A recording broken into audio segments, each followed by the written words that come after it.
Hello, everyone, and welcome back to the War Report. I do apologize for the brief delay we had in episodes. I know we didn't quite get one out last week. There were some scheduling conflicts, but the good news is actually two pieces of good news. Number one, new computer, so technological hiccups, they're not going to go away entirely, of course not, but they're going to be much more rare compared to what you used to have to deal with.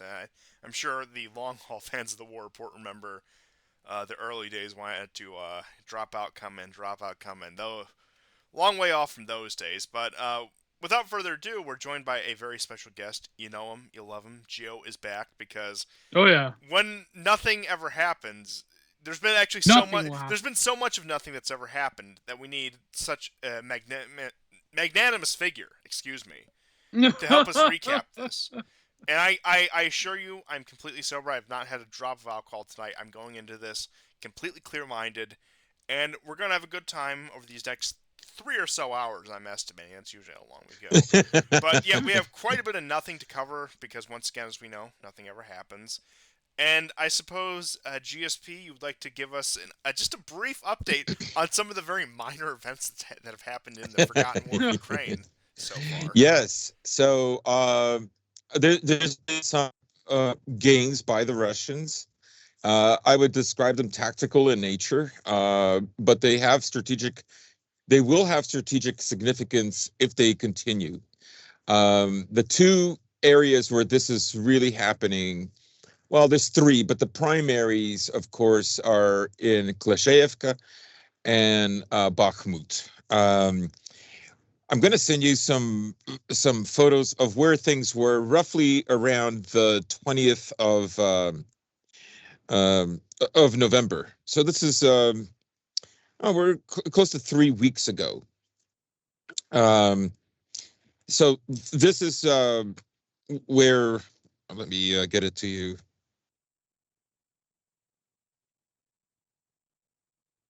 Sorry, boomer. No Um, problem. okay, so this is an old map of the northern flank of Bakhmut. Wait, explain this really quickly for me, GSP. Okay, so Like, I thought Bakhmut. I mean, sorry, As Klashevka. I said Bakhmut. I oh, meant Klashevka. no, but I Sorry. was gonna ask about Bakhmut. Is that I assumed that most of Bakhmut, to quote Alexander McCoy, most of it was like cleared up in May when did May Bogosian May win? 20th it fell. May, yes. But Yes. is there skirmishes on the outskirts that they still have yet to clean up from? There are villages outside of Bakhmut, right next to it, a few kilometers out, which the Ukrainians, beginning in late May of this year to very early June, almost in tandem with the Zaporizhia counteroffensive, went an offensive there in that area. And now basically what's happening is the Russians have basically begun to retake territories. Okay, so this gives you an idea of Klashevka as it was at that time, like let's say November 20th, November 19th. And I'll show you where the gains have been happening since then.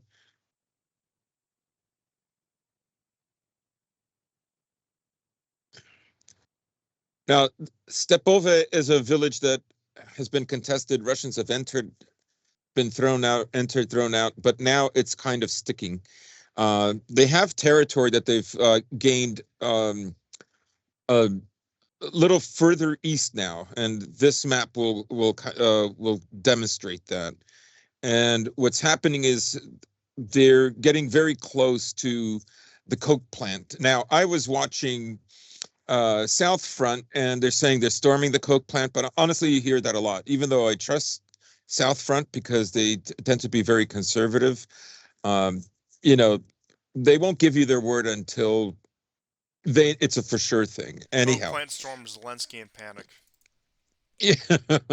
there is a rumor. I don't know if it's I don't want to say who it's from because it will be a bit it would be admitting to lurking his Twitter account. Honestly, he's kind of a spooky figure, so I'm not going to mention him. But there's a rumor that they basically want to depose Zelensky with another politician. Let me. Well, Zelensky, no, not the Zelensky, general, someone else completely. Arestovich. No, not Arestovich. Oh no, that's sad. Let me wait. You keep going. I'll look up the tweet. Okay, and so those are basically the gains that have been happening in the northern flank. This is in the southwestern flank that I'll share with you, and then maybe some of the most dramatic gains that the Russians have had, because you have to understand Klishchiivka is the most heavily fortified town in Ukraine, in Donetsk, for sure, in the Donetsk Republic. So let me give you some updates. Yes. And now there is an industrial sector right in the southern part of Klishchiivka, which the Russians have completely taken now and are expanding. It looks like a little gain here, but this gain, in the last week or two, well, let me show you what this area looked like before that was taken with this photo or graphic, I should say.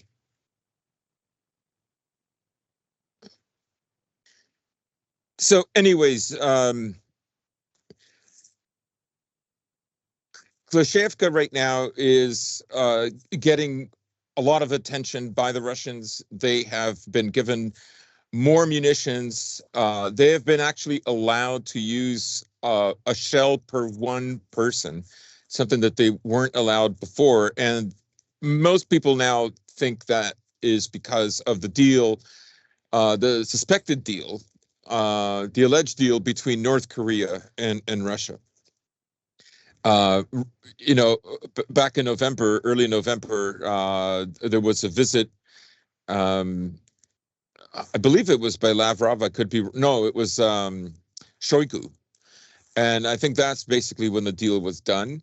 So that gives you an idea of what's going on in very heavy fighting in Klishchiivka, and big losses for both sides. I think that's sort of the consensus that I'm looking at. But I think this is a town that the Russians are determined to take, and I think they want to take this before the end of the winter.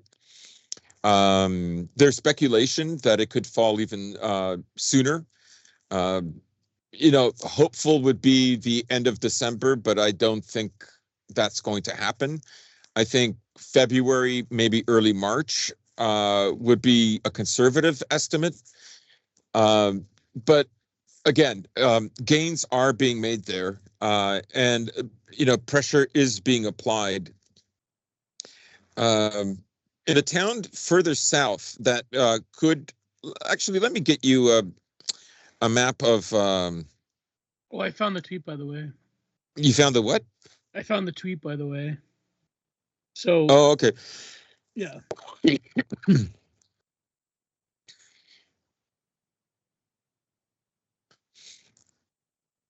Oh, you want me to go? What? No. Oh, you want me to? Oh, there's dead air. No, I was gonna say. So this is by. I'm not gonna say what it is because, frankly, he's a bit crazy, and potentially a federal informant. But he said that Umerov, the defense minister, is the guy that the State Department is essentially eyeing up to be the future of Ukraine. Really? Yes, and that the whole plan was that by holding aid, it's basically punishing Zelensky for his associations with Netanyahu and Kolomoisky. So make of that what you will. But that's, I don't know. This is from someone who, well, I mean, Zelensky had Kolomoisky arrested on spurious charges. Yeah, but I mean, yeah, it's just. I don't know. I mean, it sounds to me more like disinfo. What, the Umerov thing? Hmm. It could be. It could be. It could be. But I do think I do know there has been some voices here and there. And another thing too is I've recently heard, I believe this was the Wall Street Journal, that they say that Ukraine might not be able to mount a major counteroffensive till 2025. But will the war still be going till 2025? Oh, absolutely. Yeah. Absolutely. Oh, really? Absolutely. Yeah, because one of the things that have changed in this war is Zelensky himself has said it, and I think he's been hesitant to accept it. The Americans included have told him that he has to go on the defensive. Yes. Now they've spent their much of their forces from the summer spent to the degree that to do an offensive now would be very difficult for them, and losses would be great. I think one of the things that's abundantly clear now in Western media is that the Ukrainian counteroffensive was not successful. All mainstream media has repeated this over and over again, and so now they've been asked to go on the defensive, which actually Zelensky was suggesting this even back in September. So there is some kind of a struggle. I think that Zelensky is emotionally motivated. I don't know if he's accepted the role or he's afraid what would happen to him if he was no longer the president. I don't know for sure. Oh no, he might have a nice retirement NGO job in Miami. What could be worse than that? He might be able to shack up with Netanyahu and Saakashvili, perhaps, and maybe even Poroshenko's son. Who knows? They could have. Maybe Navalny will join them on the weekends. Oh, absolutely. Well, they stopped Poroshenko. Poroshenko was apparently going to Poland. Oh yes, and I he's saw been that. he's been detained, right? No doubt he wants, Poroshenko does want a kind of a safe space where he could probably start forming, I don't know, like not necessarily a cabinet in exile, but at least a potential campaign for presidency of Ukraine. And he was detained for those reasons. Like I don't know what they expect him to, to shoot an AK-47. Of course, Poroshenko did do a video where he was shooting an AK-47, bravely defending Ukraine. Well, I suppose if anyone can do it, the Candyman can. Yeah. Well, I had another question about the future of Ukraine, but I guess this is the episode where we're talking about the end of the year and like the year in review. So, but yeah, go ahead, Gordon. You had these maps up. Yeah. So because that Wall Street Journal article did allude to that basically the operation narrative is that like Western media is like, you know what, maybe we should just switch to the defensive, which I don't know if that will work because that would still entail Russia bleeding out the Ukrainian forces, but maybe not as much. I don't know. Yeah, I would. I just think that they feel they could attrit Russia more by going on the defensive, and that they don't have what it takes to go on the offensive anymore themselves, right? Yeah. Like, so the northern flank of Bakhmut, the Russians have regained 85% of the territory that they lost during the summer. This is not the city. This is the buffer zone around the city, right? And it's been pretty rapid in like the last week or so, definitely in the last few days. In Bogdanovka, for instance, they were making gains. This is from December the 2nd, to just give you an idea. But they've expanded this territory further down. Just trying to find. You have no idea how many maps I've got on my phone right now. In any case, the other town that they're going after is south of Bakhmut. The Russians have recaptured Andreevka, and now they've recaptured the heights around Klishevka as well. That happened today. So I think the Ukrainians definitely are suffering from shortage of munitions, particularly 155 millimeter shells. And it's becoming increasingly difficult for them to hold these areas. Remember that it took months for them to push the Russians out of the southern part. The story is basically this: the Russians want to capture a canal system west of Bakhmut, and I should have a map of it that gives you an idea Have they of. captured Andreevka? Yes, south of it. Yeah, they've pushed Oh the my- Ukrainians out of there. So Relatively recently, or yeah, and like in the last 5 days. oh my God, really? Yes. Interesting. So here are more gains in the north of Bakhmut. I'm trying to please forgive me. I'm trying to find and this is the southern area south of Bakhmut. You can see that the Russians have captured part of the Dakias, and they've well, this is early. They've actually got more territory than this. That's from a few days ago.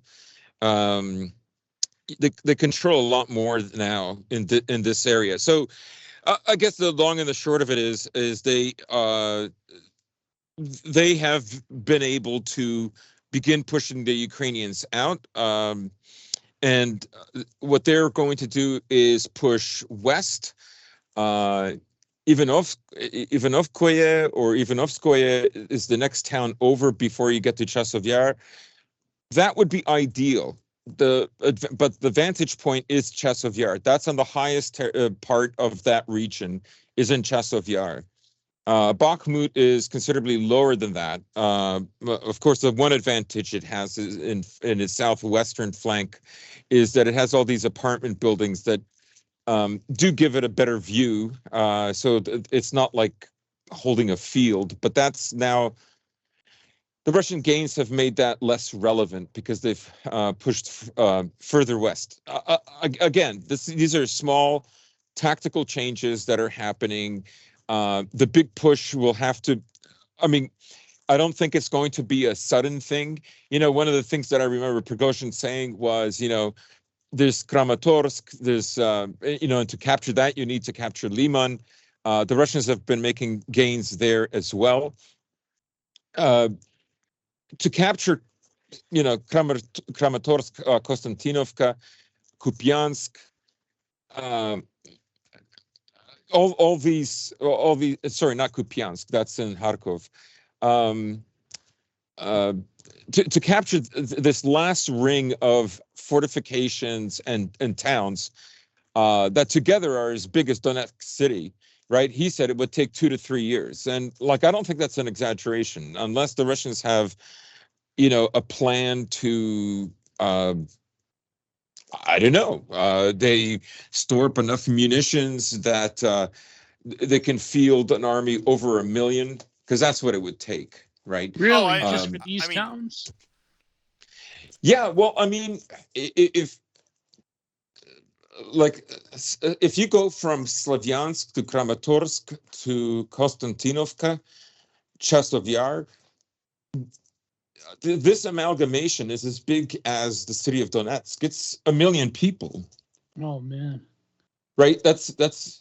I mean, I'm not saying there's 1 million people who still live there, but it's an area that could contain 1 million people, oh, right? So absolutely. But I mean, I think the other big question is the sustainability of the the ability of the Ukrainians to still put up a defense. So I'm not saying Ukraine's completely crushed. I'm not going to be that overzealous about it. But clearly, their war-making capabilities, even on the defensive, at least in my opinion, and feel free to disagree, both you guys and the audience, is severely diminished, and especially as the situation grows more tense in the Middle East and a potential East Asian conflict, whether that be on the Korean Peninsula, China, Taiwan, the obvious ones. I really don't see Ukraine being able to even keep up on the defense for that. Well, like I said, I agree with you that it would take a mass, probably quite literally a million-man army in order to subdue an area like this. But I do think a large amount of that question comes down to how capable is Ukraine of still putting up a solid defense. Yeah. The fighting is still extremely brutal. I saw footage from the northern flank of the Bakhmut area, where 9 Russian soldiers are either wounded or dead, and the Ukrainian guy just starts walking up to them and shooting them, who were severely wounded. They don't move before and after they're shot, but that doesn't mean, obviously he thinks they're alive. So the fighting is brutal. I think the Ukrainians are still, determined, but you also see a lot of media stories about how, there are still over 5 brigades that could be formed from Germany alone if only the German government forced Ukrainian men to come back to Ukraine. Oh God. Right? Like it's desperate. And of course, there's videos of like women who've been killed now on the front line. There's no, Really? Yes. And of course, there's also the video of the pregnant woman who says, "Don't shoot me, I'm pregnant." It's bad. It's a bad situation. There's no question. Even on Ukrainian television shows, they've got people who are very candid. Even one former Azov guy saying that we don't have enough men, and there are also Western television shows running. Yeah. Oh yeah. Oh my God. That's crazy. They're like in the middle of an existential war, and they still have like daytime television. That's like yeah. But, well, I would say it's even more necessary, right? Because it keeps people distracted. I think it also is there to give them hope. Of course, almost all media outlets that are not absolutely 100% on board, they were closed down. A long time ago. 15 political parties have been deemed illegal since the start of the war. So, they're circling the wagons. There isn't going to be any kind of dissent. There was a draft that was introduced in September for women with a medical background, anything from a doctor to a pharmacist or a nurse, especially veterinarians at this point. I would not doubt it. And you do have crazy stories. A few weeks ago, there was a woman who was made lieutenant for some kind of department of psychology, and she was basically berating soldiers that refused to go fight in Kupiansk over Sinkovka, right? Sinkovka, this is a know-nothing town. It is just outside of Kupiansk and Petropavlovsk, and it's more or less in the gray zone. The Russians have made some advances there, but from what I've seen, very heavy shelling. The Ukrainians have a lot of capabilities there. 2 weeks ago, I saw 3 Russian tanks that were taken out, and they were well within their zone. This was in an area slightly east of that place. Of course, a week or two before that, 2 Leopards were destroyed. So anyway, she's berating them, and one of the officers he just couldn't take it anymore, and he just shot her dead. What? Yeah. There was a memorial and everything. He fought against the Longhouse. Yeah. Oh my God. Yeah. So I mean, these things have been going on, since the beginning of the war, but that statement itself could be misleading. Like I would say, in the first 5 months, the Russians were doing extremely well in 2022. They took Mariupol. They took almost all of Lugansk. There were mishaps here and there, but generally speaking, they took Severodonetsk and Lysychansk. There was a lot of territory that you see now that you would take for granted that they managed to acquire at that time. Some of these places very well defended. like Popasnaya, for instance. That opened up everything for them. And you had guys, turn on their officers. Then you had like regiments that are highly ideological that came in and like literally killed officers if they retreat. Those guys are still there. They're enforcement regiments. They're not on the first line, they're on the second line. You mean for Ukrainians? Yes. And often what the Russians will do is they will hit the second line of defense that has ideological guys and some mercenaries as well. So they'll hit like Kraken and if they know where they are, they'll try to kill them. Oh, wow. Like in Bakhmut in particular this summer, there were very heavy losses amongst Azov in fighting over Klashevka, which is just south of Bakhmut. Anyways, a lot of that territory that they managed to gain, they're slowly losing it. Those, I thought I had an image of a topographical map of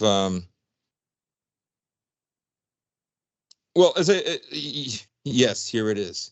Well, like what I don't understand is when it comes to the Ukrainian high command, I mean, you're shooting like some enforcer woman, the psychology division, and you're shooting officers. I mean, is there any punishment towards these far right battalions, or is it specifically of the Ukrainian government to like weed out dissent? Like, what's going on here?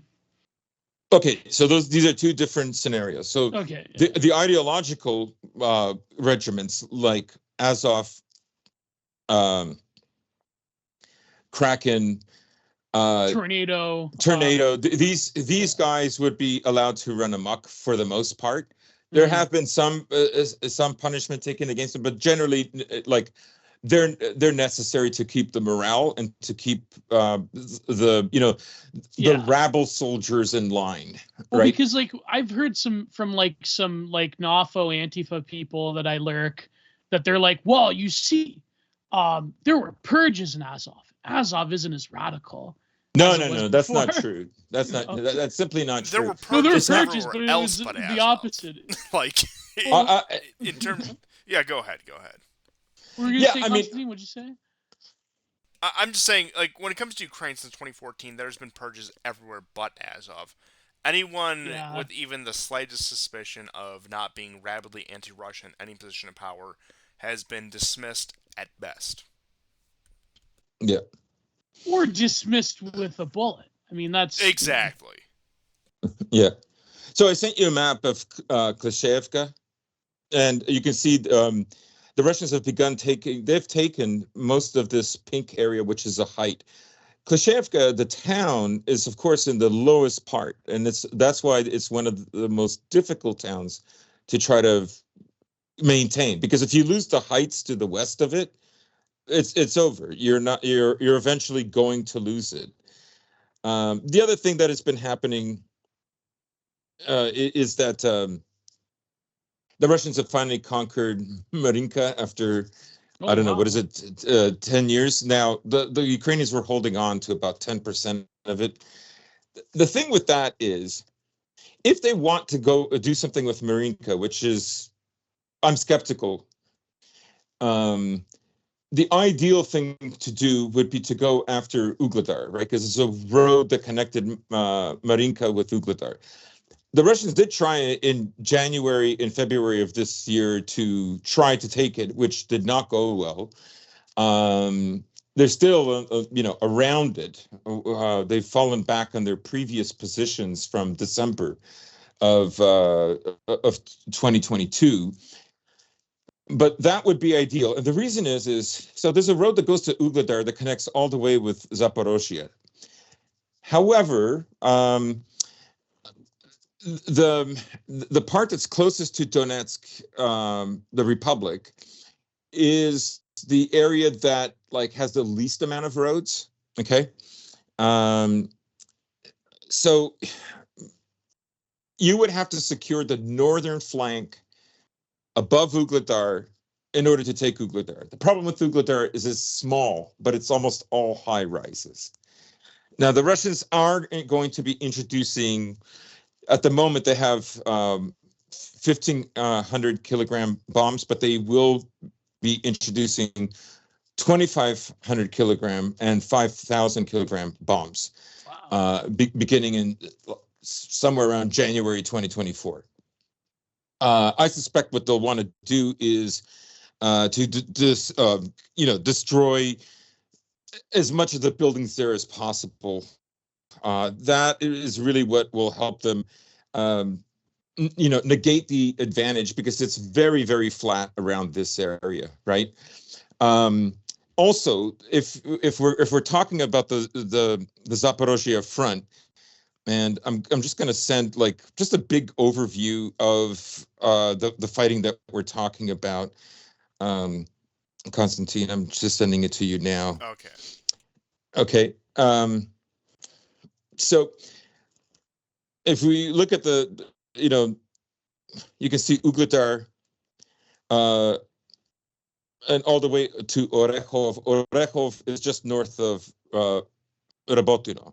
Now, according to Dima, the Russians have already started re-entering Rabotino. There does seem to be something, I don't want to call it a collapse, but I'm just saying, for the last 4 or 5 days, I see gains from the Russians. I don't see any gains from the Ukrainians. And it's happening all across the front.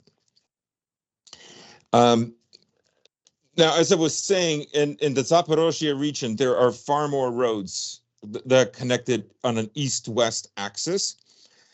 The problem is except for Orechov, which is well defended, there isn't anything after that, right? Now, Zaporozhye, the city, and Dnepropetrovsk up north of it, of course, those are large urban centers, and they would have supplies stored there, I have no doubt. So they're still not very far away, but this would be an ideal area for the Russians to try to take, but it would not be an easy place to take. That's why I say, if they go after Ugledar, right, and Velikaya Novoselka,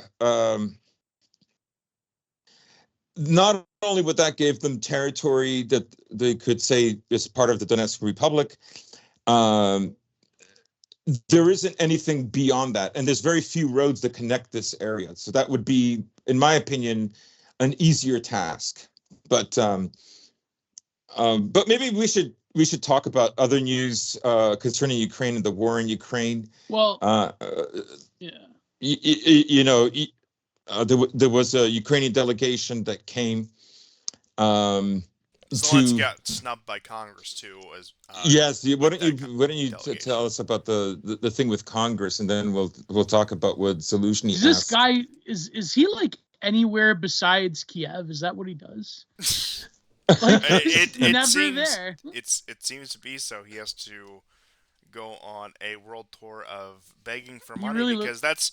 I mean, look. He really lives out of a suitcase. Love him or hate him, Viktor Orban was completely correct when he said Ukraine is an insolvent state relying completely on foreign aid, and that's what he's doing. He's out fundraising for the country. This is it is a massive. This is a begathon to end all begathons. Exactly. He puts all of us to shame. All of us. Not even other regimes that the Americans have propped up over the decades had their hands out this far. I mean, this is crazy. It's pathetic. It is. Not even Suharto had his hand out. Not even the Mujahideen or not even those rebels in East Timor. Nobody. It's crazy. It's disgusting. Except for the Israelis, of course. That's a given. But, that's a given. And perhaps this is a poor analogy given the fact that we're talking about the Israelis. Kind of like how you just assume the Bible is the most sold book every year, and then you move on from that.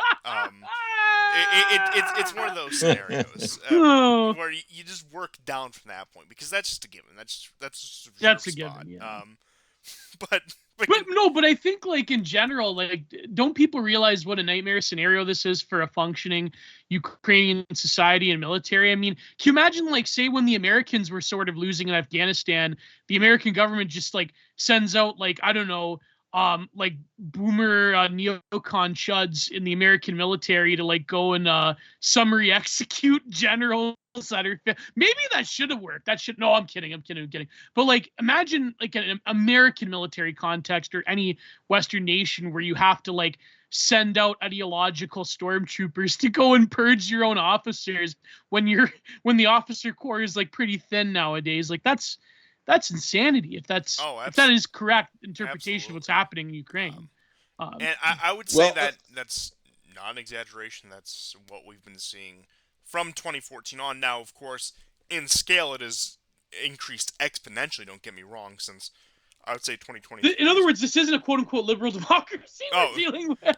Look, they are suspending democracy to save democracy because democracy is our greatest virtue. According to George Bush, yeah. He said that, remember? You have to suspend them. Yeah. There's nothing new under the sun. It's truly nothing under the sun. No, but that's what I mean in terms of the American military. Imagine if this were to happen. Pat Tillman, but like, in general, like where it's like very open that if you're not going along with the plan, you're going to get friendly fired. This is crazy. This is like a military at the point of the brink. Now I know some like, I don't know, like some stupid tankies or whatever. Like, well, Russia did that during World War II and they turned out fine. Let's just ignore Lend-Lease and all that. But it's like Stalin purging generals. That turned out good. It's like, no, it doesn't. You know what I mean? Like, it seems like it's not a the very situation you want to be in. And exactly. It's a given that any military, any country will do that if the situation gets desperate enough. But when you get to that point, you have to realize how dire the situation is. And that's the thing about Ukraine. Even I should take that back. Even its largest supporters are starting to get to the point where they realize this is how dire the situation is. I believe we're on the 10th mobilization round, and we're moving into the 11th. And in terms of manpower, of course, as they continue to scrape the bottom of the barrel, as they continue to extend the age, as they continue to find those who slip through the cracks, any country can mobilize almost indefinitely. I'm not going to say entirely indefinitely, but there's a far deeper pool than one would assume, especially considering how much a country is willing to lower its standards when it comes to... No, the quality of that pool, I was going to say, the quality of that pool is not very good. But when you're fighting a war with meat shields, I hate to sound callous about this, but this is the way that Kiev is approaching it, so I'm going to play on their terms. That is what we're looking at right here. Well, Constantine, it's like, I follow this one account. His name is Measured Head on Twitter. Have you ever ran into Measured Head? The name sounds familiar. I can't say for certain, though. Yeah, I don't know. He never follows me back. But anyways, he had this tweet about, I think it was in reply to, I believe it was these Ukrainian purges, or it was something else. It was something about the Israelis, where he's like, can anyone win a war in this century nowadays? And I replied to him. I said, well, I didn't say the words because I'm still paranoid about Twitter, even though I shouldn't be. But, anything short of G-word-eyed, it seems that in the 21st century, the nature of technology and culture intersecting with warfare, and it seems that war has to be, by definition, existential. And the only way to, quote-unquote, win a war nowadays would have to be on existential terms, i.e., like total, like cartoonishly evil G-word idol purging of populations. Oh, unfortunately, I would agree that it does take those extreme measures. That there's something about modern, like hyper-modern warfare that does this, whether it's technology or culture or just people, like the whole nothing happened. Like there's something about this century that means that, when war is fought, it must be existential, or it's condemned to an infinity policing action like Iraq and Afghanistan war. The Congo war could be arguably. Yeah. I have my theories on that, and I hate to sound cliche, but I can't really think of a better example here. Is the idea of the honorable peace died with Versailles in World War I, the idea that you could actually help your enemy back to their feet and create a long-lasting peace. That went out the window in 1918, 1919. And you even saw this with something much less drastic, like the end of the Cold War. Rather than a proper reconciliation, rather than trying to help Russia back up to its feet, the idea was we're going to press the attack, we're going to put more pressure on this nation, we're going to loot and pillage it until it completely collapses in. And once again, just to satiate anyone in the audience who might be listening, who may be thinking whatever about me, this is your first time hearing me.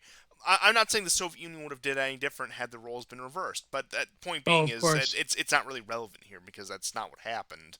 But point being is, in my opinion at least, I'm willing to be proven wrong. The idea of the honorable peace, the idea that nations could, despite having harsh warfare against each other and staunch disagreements with each other, could come to some degree of understanding. That has gone out the window, and I would say if you want to take a broader historical lens, that has diminished more and more every century. And I'm not going to claim to be the greatest historian ever. I know a bit here and there, but if we're really pegging down like points, you could say like the Congress of Vienna. I mean, even that was harsh. I mean, understandable but harsh nonetheless. Was really when you start to see this in full force, the idea that the honorable peace, the idea that you had to impose these very crippling peace treaties on defeated opponents rather than just setting the score back to zero and letting bygones be bygones. And once again, you can attribute that to the decline in Christianity, the decline of Christianity's influence in government and foreign policy, etc., etc. Once again, you could go on all day about a topic like this.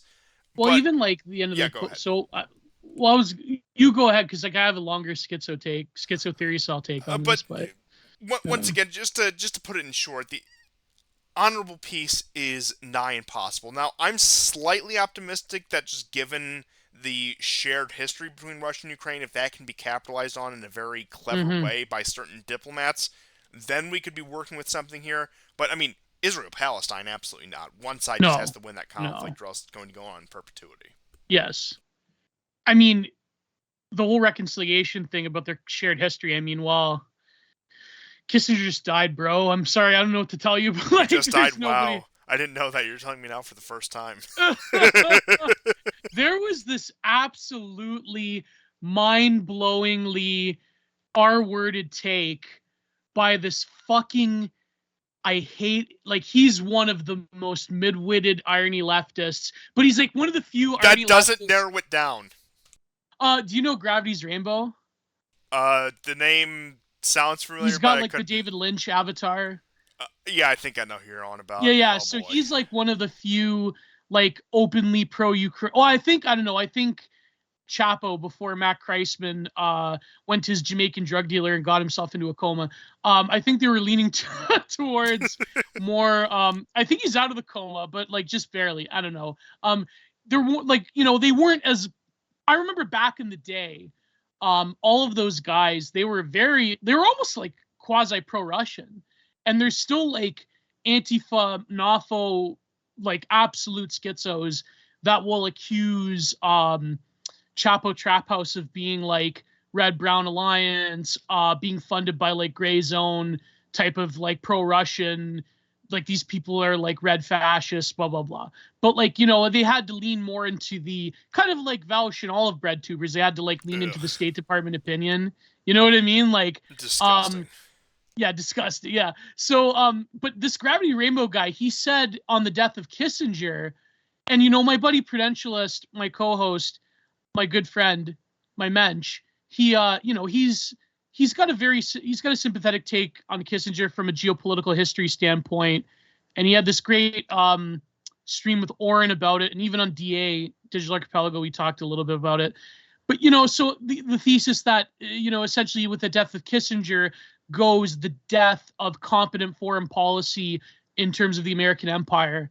Oh, absolutely. I mean, Kissinger was an absolute son of a bitch, don't get me wrong. Oh, yeah, he was evil. There are many reasons I hate him. Look, I can appreciate the pragmatism, and I can say he's better than the current crop of foreign policy elites.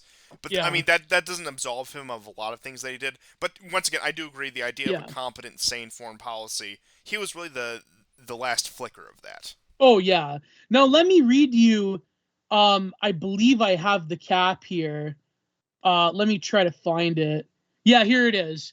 Now, this is to counter signal like any ounce of like Kissinger being competent, because of course Kissinger's like the devil, like Putler, or it's like the typical like F slurry like Chapo Trap House Howard Zinn version of history, right? Like the irony leftoid, like, you know, what the CIA did in the 19th, what the Rand Corporation did in the 1970s was more important than what, you know, what Obama did in 2012, right? Like, so that's like their opinion. The CIA was an evil radical organization in the 70s, Yeah, but that funded they're good guys fascism, today. yeah.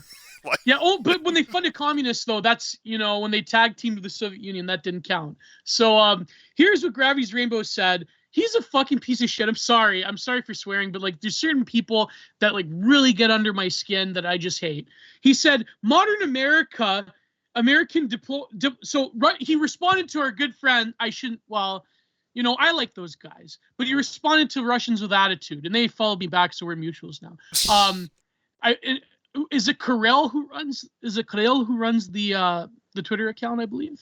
I do follow them, but truth be told, I don't know which one's which. I believe people in the know says Karel is the one who runs the Twitter account. He has a deeper voice. Yes, yeah. Kirill has a deeper voice. Yeah. So Russians with attitude said Kissinger was what you'd call a worthy adversary, I think. Certainly one of the most capable and level-headed diplomatic American minds America's produced, especially compared to the tacky imbeciles running the show now. This is what Gravity's Rainbow said. Modern American diplomatic minds have managed to provide the arming and equipment to produce roughly, and this is going to shock you, 300,000 Russian casualties in war that hasn't resulted in a single American serviceman member dying. Kissinger's biggest accomplishment was facilitating an American surrender. Now, okay, let's break this down. 300,000 casualties, if you're including wounded even, probably not. But the whole thing about like American servicemen not dying in Ukraine, I'm sorry. American servicemen, Canadian servicemen, British servicemen, French servicemen, Australian, German, you name it, especially Polish, they've all died in Ukraine. I'm sorry. Who do you think operates those fucking HIMARS systems? Not some fucking... They destroyed a HIMARS about 6 weeks ago, which they haven't in a long time. But and I guarantee you American corpses probably got dragged out of there, right? A Canadian and an American merc were killed in Bakhmut last week. Yeah. Well, wasn't it there was a Canadian general that was a casualty in Mariupol? The guy that was charged with rape. Oh, no. He was last seen there. Nobody knows. Remember they were Justin Trudeau, and I quote, "I am the first feminist prime minister." Yeah. General in Ukraine accused of rape. Wow. So no, but the point being is like that's totally fucking ridiculous. But these people are insane. Now is the 300,000 number casualty? I mean, that's... Well, Media Zona, which is located... I know people love to say that it's Russian. It's not. It's a Russian anti-Putin guy who lives in Lithuania. Okay, that's Media Zona. And the BBC... You mean an average Lithuanian? and it's the BBC who... you know, who cites them. And so far, the Russians have lost roughly 50,000. Yeah. And right, 40 to 50,000 is what the rough number was. Is that total casualties for November? KIA? What's that? That's just dead. Okay, that's dead. I was just wondering. So you can assume 100,000 casualties if you're including all injuries. Yeah, 100, 150. Some of them will go back on, back to the front. Some of them won't. Will. Yeah, like I mean, I have this. This is an old chart. Casualties are always a tricky thing when it comes to war. It's just a universal. Especially when it's an attrition war, right? Yeah. People are going to be counting them. War. Yeah, in an ongoing war, exactly. Yeah. I had a more up to date one, but this is the casualty thing up until I think mid or first week of October. And it's from the time of the beginning of the war. I did have another statistic. I feel free. You guys go ahead. Well, I have a schizo theory, so I'll take on this. So okay, and I want to get you guys' thoughts on this. Go ahead. The nature of existential warfare in the 21st century. Now, we could say that technology has facilitated this weird reversion to 19th and 20th century military tactics, but with this sort of omnipresent scenario of the all-seeing eye and not really having any sort of surprise or tactical strategy. Now, there still is small tactical skirmishes where, like, for example, I've seen Russian commandos from the GRU Spetsnaz where they'll like go in the forest or whatever. But in terms of the nature of drone warfare and attrition war, why is it that attrition war must, in general become existential? Now, I think that in some ways you could say that this is a theological question more than anything. If you look at the end of the Cold War, okay, and I believe Seraphim Rose, correct me if I'm wrong, he had certain missiles about this, where, when you look at the Soviet Union and global communism versus global American empire, you have two very different pictures of the subject of the human being and of the spirit, right? And, this thought struck me when I remember, I believe, I don't think he's on Twitter anymore. His Twitter account's still there, but I believe it was a Russian guy. He may have gotten drafted. He may have signed up for the military or whatever. But he was sharing footage of one of the largest military exercises in the world, which involved every branch of the Russian military in, I believe, 79. Oh, I know where you're going. Go ahead. Yeah. So they were, and so we were talking in the comments. And this was during ClownVid, if I recall, a few years ago. And I asked, what happened to these guys? Or no, it was 2022. And he's like, maybe the officers drank themselves to death, and maybe the younger guys, they're either fighting on Ukraine or they're fighting for Russia. And, he said in this thread of this video of the footage that managed to get out of this exercise, that they truly were planning for this like total apocalyptic scenario, this final showdown with the West, and I think that in a way, because, and, even like communists, even people that are more like, more philosophically inclined, like, Boris Groys, the art critic, or even Mark Fisher, when you look at it, the sort of potentiality of the Cold War, ontologically, that really was sort of like an eschatology that just refused to come into being. Thank God it didn't, because, the world would be very different right now. And I think that in some ways, when it comes to warfare in the 21st century, when the wall fell, when communism fell, and Russia was looted, you could say that we're still haunted by the potentiality of warfare being so existential that is almost approaching an eschatology for the way we view humanity, if that makes any sort of sense. And that we're always looking for that potentiality, and maybe technology does facilitate this, where warfare is no longer merely geopolitical or merely, appetitive or capitalistic or whatever, right? But warfare, nowadays, it's no longer ritual, but it's something else. It's something that demands to be an eschatology in waiting. And I think that, Israel and Palestine certainly fit the bill. Maybe Russia versus the West does this, because the Cold War sort of like cucked humanity out of this eschatological potential. Thank God it did, but, and so that residue is still there. We still have that lust to have this like completion of all humanity. Yes. And the West didn't win totally. So, it's like, it's not resolved. Exactly. Yeah.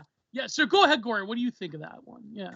I think that's brilliant. And you mentioned the looting afterwards, right? Like, during the Cold War, it was, there was always this foil that they used.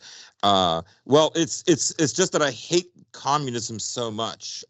And they stopped being communist.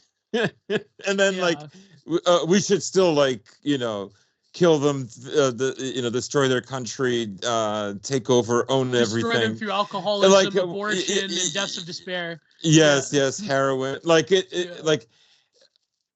as I've said since like I think the first year on the show, like it had nothing to do with communism whatsoever. I said if the Tsar was reestablished somehow, like obviously a relative or some descendant, wouldn't be from the direct line, obviously, but if something was like that was done, or it was a parliamentary democracy or whatever, it still would have amounted to the same thing, right?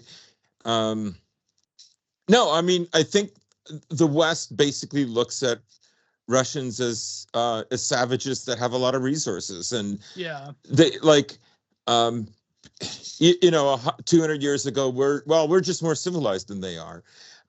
We should have that, and now it's like, we have trans kids, we have gay marriage. They outlaw gay marriage, and they outlaw gay propaganda. Yeah. And they shut down one of the biggest clubs in Moscow last week, or it might have been this week. And they also found like a bunch of Central Asians in there, and they got deported. Like the Central Asians are always told, like, I mean, there are dozens of these videos. I didn't know dozens and dozens of these Central Asians. Well, no, what they do is they hide in these clubs in order to like escape the Russian government from deporting them. Oh, I see. Yes. Wow, interesting. But I have seen Central Asian trans women. Well, you know that Asians have discovered the third gender, so. Yeah. So Globo has met homo, is what you're telling me. Yeah. So. And there's a lot of videos where they're sending droves of these guys back, and of course, if they want to come to Russia, they have to sign like a waiver saying that they're willing to go to the battlefield, and that's a brilliant move. It's just that's a great anti-migrant policy. Okay, I'll make my own country better now. Maybe not. No, I think I think what you brought up was to live anywhere else besides their home country. Yeah, I think what you brought up was very prescient. Definitely. Well, the Israel-Palestine thing is also an extension of this, by the way. I mean, it's more ancient but also like you notice how the culture war has also grafted onto this, which I mean, it was inevitable. Go ahead. Yeah. So. Yeah. But just to shift direction back to some more topical news, but concerning the conflict, Zelensky apparently asked for $400 billion. Whoa. From Lloyd Austin, and 17 million shells, like just preposterous numbers, right? Like if 106 billion wasn't enough, like, well, why not ask 4 times that, right? I mean, obviously, all this, like a lot of this, is probably to do with kickbacks. Oh, of course, but I will mention, just keep in mind when it comes to shell production, the collective West, NATO, is producing less shells than Austria-Hungary did in 1914. And we're talking about the weakest of the great powers in World War I, just to bring this back to World War I. We're talking the weakest of the great powers was able to outproduce the collective West, NATO, in terms of shell production. And this is the level that is evolved to. Now, of course, Russia's output isn't huge by any means, but we're talking about one of the largest domestic military industries in the world. Russia. Add China and North Korea to that one too. Oh, absolutely. They've been buying up stockpiles from North Korea. They've been buying up stockpiles from China, and let's just say that logistically they've managed themselves far better this war. Well, which is great for the North Koreans, because those shells, they still work, but I'd imagine they haven't had any opportunity to use them against South Korean K-pop bands. So and those things do have a shelf life, so it's they do have a shelf life. Yeah. But I'd imagine like it's a good deal for them, because then they could ramp up domestic production in North Korea, and they could get rid of a lot of their old shells that probably still work. But I mean, shell production. Like, did you see that video? I believe that, I forget, it may have been even the BBC or was someone else, where it gave a view into one of the only domestic American shell factories. And it's like all these like old boomers that are like up the ramp to 70 years old. They're like these fat old boomers that are like, they're like hanging on to their pensions, and they're like golden parachute, you know. And it's really sad, and all the equipment's old, and you could tell, like, you know, I mean, there's only a few people working in this dimly lit factory. It's like really depressing. But you know, I don't know if America has the will even to skill up you know, a military industrial complex anymore. I mean, if you'll allow me to derail and possibly get into another topic, it's a great sell, especially for a Trump 2024 campaign. Oh, yeah, about true. revamping American domestic industry, especially our military industry, talking about making us the arsenal of democracy again, to borrow a much beloved phrase, I'm sure. And I mean, I've been saying this since the start of the war, that come the 2022 election, come the 2024 election, the revitalization of American industry, particularly to support our quote-unquote allies abroad, and especially now that we have this conflict brewing in Israel, and once again, about 2 or 3 potential conflicts in East Asia, the idea of American military industry needing to be revived is going to be a very easy sell for whoever actually steps up and takes it, whether that's the Democratic side, which, given the direction of Biden, who knows, they might swap him out for Newsom or somebody else. I doubt it if Biden's still pushing out air, but I Why? He's doing great. Best president we ever had, most votes in American history. Who am I to doubt him? But I would say, especially from the Republican side, and look, I've gone back and forth, been on the fence about this issue, whether Trump is actually still somewhat of the renegade he was, say, in 2016, to what degree that was ever true in the first place, or how much of Trump has been recreated, so to speak, into a Trump for 2024, into the guy that they bring in to do the dirty work. Once again, this is something that we've discussed at length before. I'm sure Geo has been party to some of those discussions as well. Well, that'd be a huge nuclear black pill if that were the case. I mean, it would be, but those are the kind of ideas that we entertain on this program. Unfortunately, these are things that come up. But I do think these are all worth considering. But once again, it is an ace in the hole for the, I guess, for lack of a better term, normie American, especially, who is more right-leaning. Even some people on our side who may have our sympathies might be swept up by this rhetoric, the idea of revitalizing American industry, turning it into a great industrial power again, even when it comes to the manufacturing of military equipment. Because there's so many furloughed and mothballed factories just across the U.S., in the Rust Belt especially, these places where, if you were talking about presidential elections, assuming they're 100% legitimate, which of course they would be, because every election in American history has been legitimate. Oh, yeah. As YouTube terms of service insists we believe. Like I said, that's every single election in American history. That just drive. Yeah, Florida 2000 as well. So true, so true. Just to drive that point home. It's like, you know, it's like when you mention Florida with like leftoids and election fortification. It's sort of like when like you see like liberal women that tweet like I hate men, I wish we lock up all men or whatever, and they're like, you mean even George Floyd? And like some groiper is like, even George Floyd? Like, do you even it's like a gotcha. Like, yo, you mean to tell me 100% American elections are legitimate? What about 2000 Florida with Jeb Bush? What about the Jim Crow South? Those are certainly legitimate. They were totally legitimate. Yeah, Black people just didn't want to vote in the South. That's what it was. That is true. And who are we to doubt that? Who are we to dispute the experts? But I digress on that point. But if we're talking, do you think George Floyd voted? Oh, of course. He voted Democrat, as all his people do. And by people, I mean those on the other side of the grave. But I digress. Not those people. Those people. Yeah. But no, but the thing is though, like, how would that appeal to the American, like, MAGA chud, to which we are very deeply sympathetic to, besides just like sheer, I need to live, I need to have a family, I need to like live in a small house, like I need economic security? Because I think, like, in terms of if it's a Democrat, what they would do is they'll just like bring in migrant hordes as they are.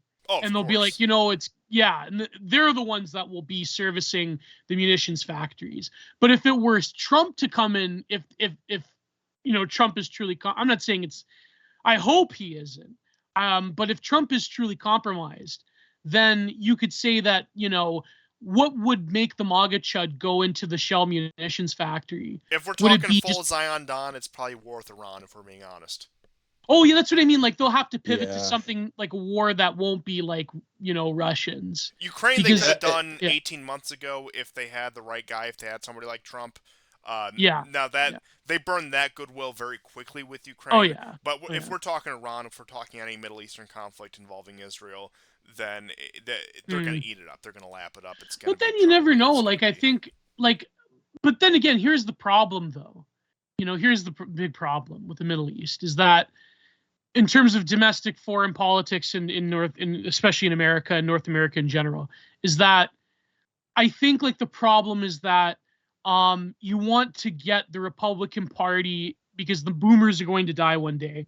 You want to get them away from like a pro-Zionist theological position, but at the same time, the sort of like left-wing anti-white rhetoric that even like MAGA boomers are picking up on when it comes to like supporting Palestine, that doesn't serve that cause. And then of course you have people on the right who they'll like contort themselves into weird positions where they're either supporting like, anti-white migrants that, they view Israel as an extension of just white people, or they'll support like they'll have like, based Likud or whatever. Like it's, well, what I mean? So yeah, it's very point, complicated. Because well, I mean, it's actually like for every Western nation after World War II, every legitimate, according to the regime, any legitimate right-wing party must embrace Israel. Yes. And Jewish concerns. Yeah. Any other form of like right-wing nationalism is anathema. It simply cannot be. So this is how they try to square the circle all the time, right? And that's what causes this kind of strange division where you have like, the left that is definitely anti-Semitic, but at the same time very critical of Israel. Yeah, they have to like square the circle where it's like domestically they're against anti-Semitism because that's evil and right wing, but at the same time it's like the Jews in Israel, they're evil though, because they're bombing children, which they're right. Children, yeah. Because what you have is the Israelis really like contorted us into like cucked political positions either way, in both the left and the right. Like it's because it's it is two different people's blood feud, ethnic rivalry. Yes, right. So they're not of this. They're in this civilization. Yes, they they run this civilization, but they're not of this civilization, and so this is what they have to manage all the time. Well, even like I saw Michael Knoll, I think it was a clip on Twitter, because like I don't watch these, these Daily Wire people, but it was somebody, I think it was Michael Knowles, that was talking to someone who is in academia who said, this thing with Harvard University and the Palestinians, and they're like pro-Hamas, G-word-eyed against us Jews. A lot of Jews in America, they're gonna vote for Trump, and they're gonna like go to the right, and the right wing is an actual pro-Israeli position. It's like, oh my God, like this is like the psyop, you know what I mean? Like this is the see us. Like we can be critical of wokeness too, and it's like the price to pay for like being critical of Harvard academic wokesters is to support Israel. Democrats are the real anti-Semites. That's exactly unironically that's the position. Yeah. Which should sound familiar, but I just want to touch on a couple points which we've just gone over. Number one, we have to stand with our white Levantine brothers and sisters against the swarthy Mizrahi hordes. That's number one. That's my official take on the Israel-Palestine situation. No, but the thing is, Constantine, like I am sympathetic to people that are like, domestically, of course, it's more important to have like, migrants here that hate us, to have that like, to focus on that rather than to focus on, any sort of, I mean, there's this like very dichotomous opinion of like, do you focus on the power of certain people over others, right? Now, my position is that both sides pretty much hate us, right, on the right wing, but like, I understand like to focus on domestic issues, but at the same time, like fucking simping for like academics in Harvard, people like Israelis that don't get positions in Ivy League schools, like fuck right off. Well, like, I mean, okay, you know, you're gonna send me on another tangent here, but the reason I said what I said is because I've made that joke every episode since this has happened. This is for the past 2 months. I've been saying this. I've been saying this for 2 months, and I just feel an obligation at this point. But yeah, I mean, we're looking at what, the third wave of neocons at this point, and once again, the right wing is going to hug and embrace them and be like, "Oh, thank you for your legitimacy, thank you for gracing us with your presence," and it's disgusting. It's simpering. So on and so forth. But in terms of the cell, as you were saying, I mean, in Europe, like when you had these figures like, what is it, Geert Wilders, the Dutch guy, it's very easy to drum up anti-Islamic sentiments in Europe because of the kind of Muslims they get there. And I fully understand, and I'm fully on board with the people who want to vote for these parties. He's a hardcore Zionist, right? Like I remember. Of course, they have to be. Oh yeah, they have to be. Naturally. So that's I remember he was being interviewed by Michael Corrin, who is when he had his show before he like went schizo. He did go schizo, that guy. Yeah. He interviewed Geert Wilders, and Geert Wilders was like, the key to like, I think he even like said back in the day, like you could look this up on YouTube, the Corrin show. He's like, the key to like defeating like Muslim migration and the RP refugees in Europe is to like support Israel for some reason. Right. Just wait until Likud negotiates another migrant deal with Germany. But I digress on that point. But point being is, there's not enough of those kind of Muslims. See, we get the really like the really paused ones. We get like the woke, like the hojabis. Exactly. And same with here in Canada. Yeah, although we're getting more of the, as time goes on, we're more getting of the salt of the earth, so to speak. Yeah, like there's Muslim youth gangs and everything, but like they're few and far between. Like we have other issues with, other migrant populations and their ethnic conflicts here in Canada, right, Goran? Yeah, it's true. Sikhs and Indians, But my ultimate schizo point, what I'm getting at is, I don't know, perhaps they'll try another false flag, which is risky, or that's really, really schizo, but I feel like I had the idea, I just want to put it out there. I'm not co-signing myself on this, I'm just proposing this as, I don't know, perhaps they will let a trickle of, let's just say, more of the salty earth Muslims in, to put that taste in Americans' mouths, so when it comes time to support Israel, we can say, oh, look at our common enemy. Look, we're both being flooded by these kind of people. Don't you want to stand in solidarity, arm in arm with each other, so we can march along and defend Judeo-Christian values, of course. Be sure to use that Ben Shapiro will go to, like, the Judeo-Christian value. But, like, are people that stupid? Because think of it this way, Constantine. Unfortunately, yes.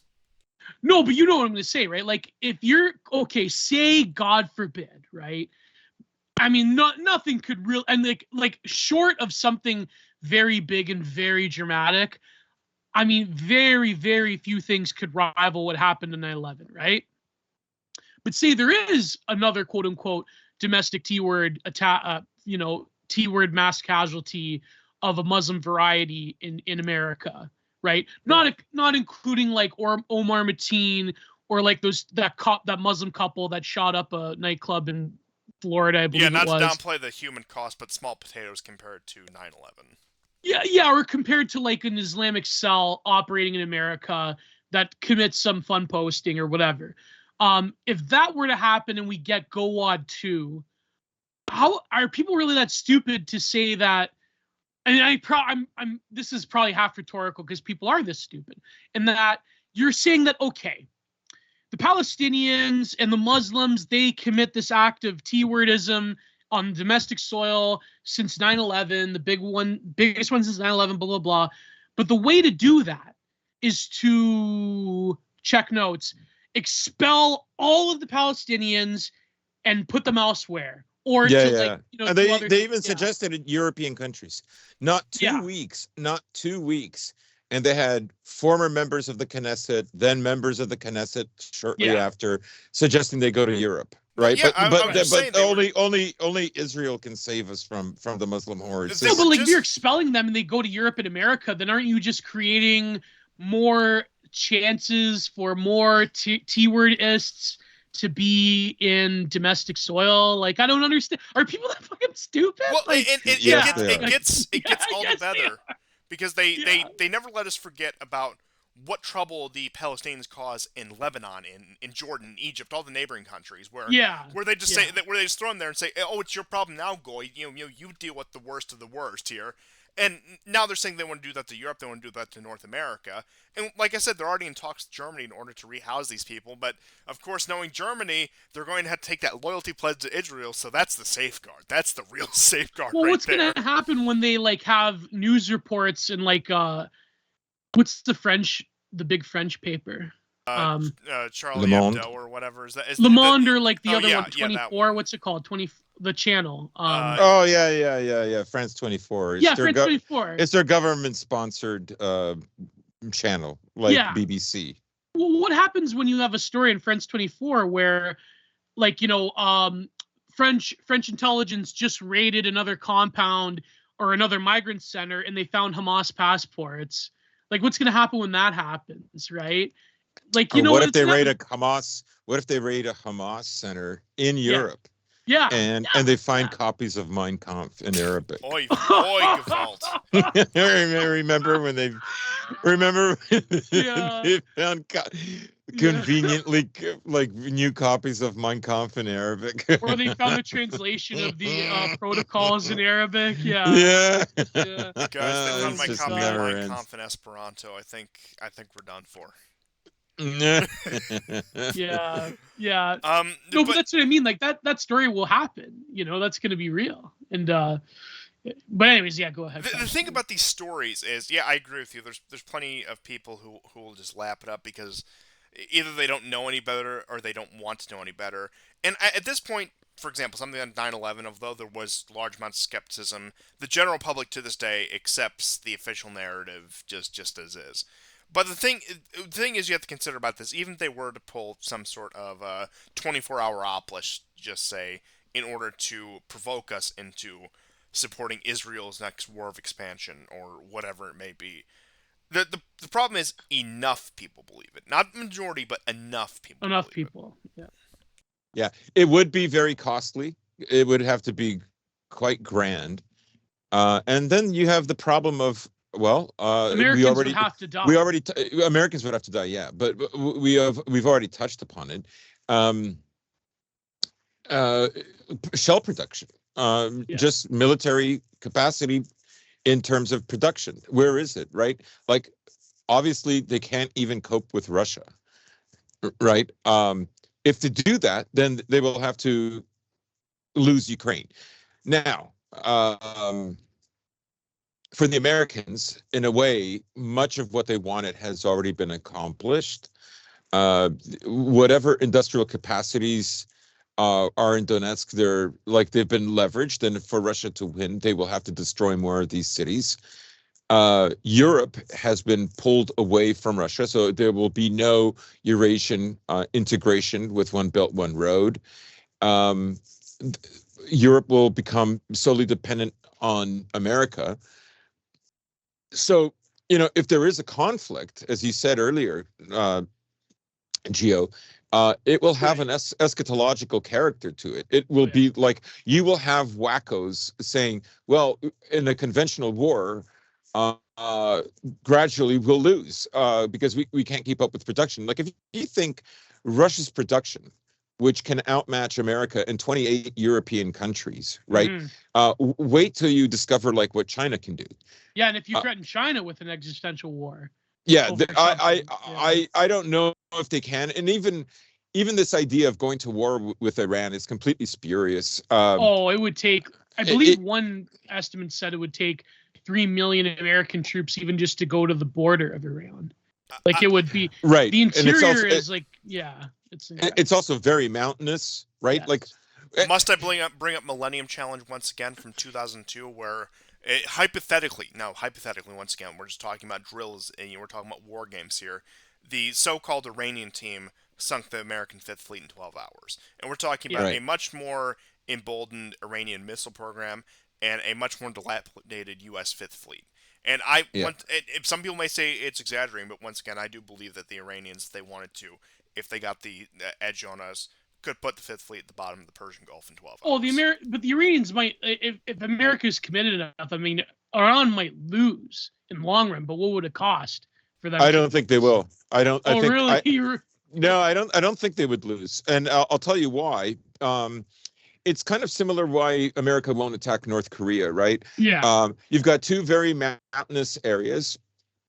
You have they don't have let's say a great military, but they do have a sophisticated enough of a missile system that it could cause a lot of damage, right? And it would take a lot of manpower to try to subdue this region. Yes. And it would be a region that would never ever completely submit in the same way that Iraq has never submitted and Syria refuses to submit.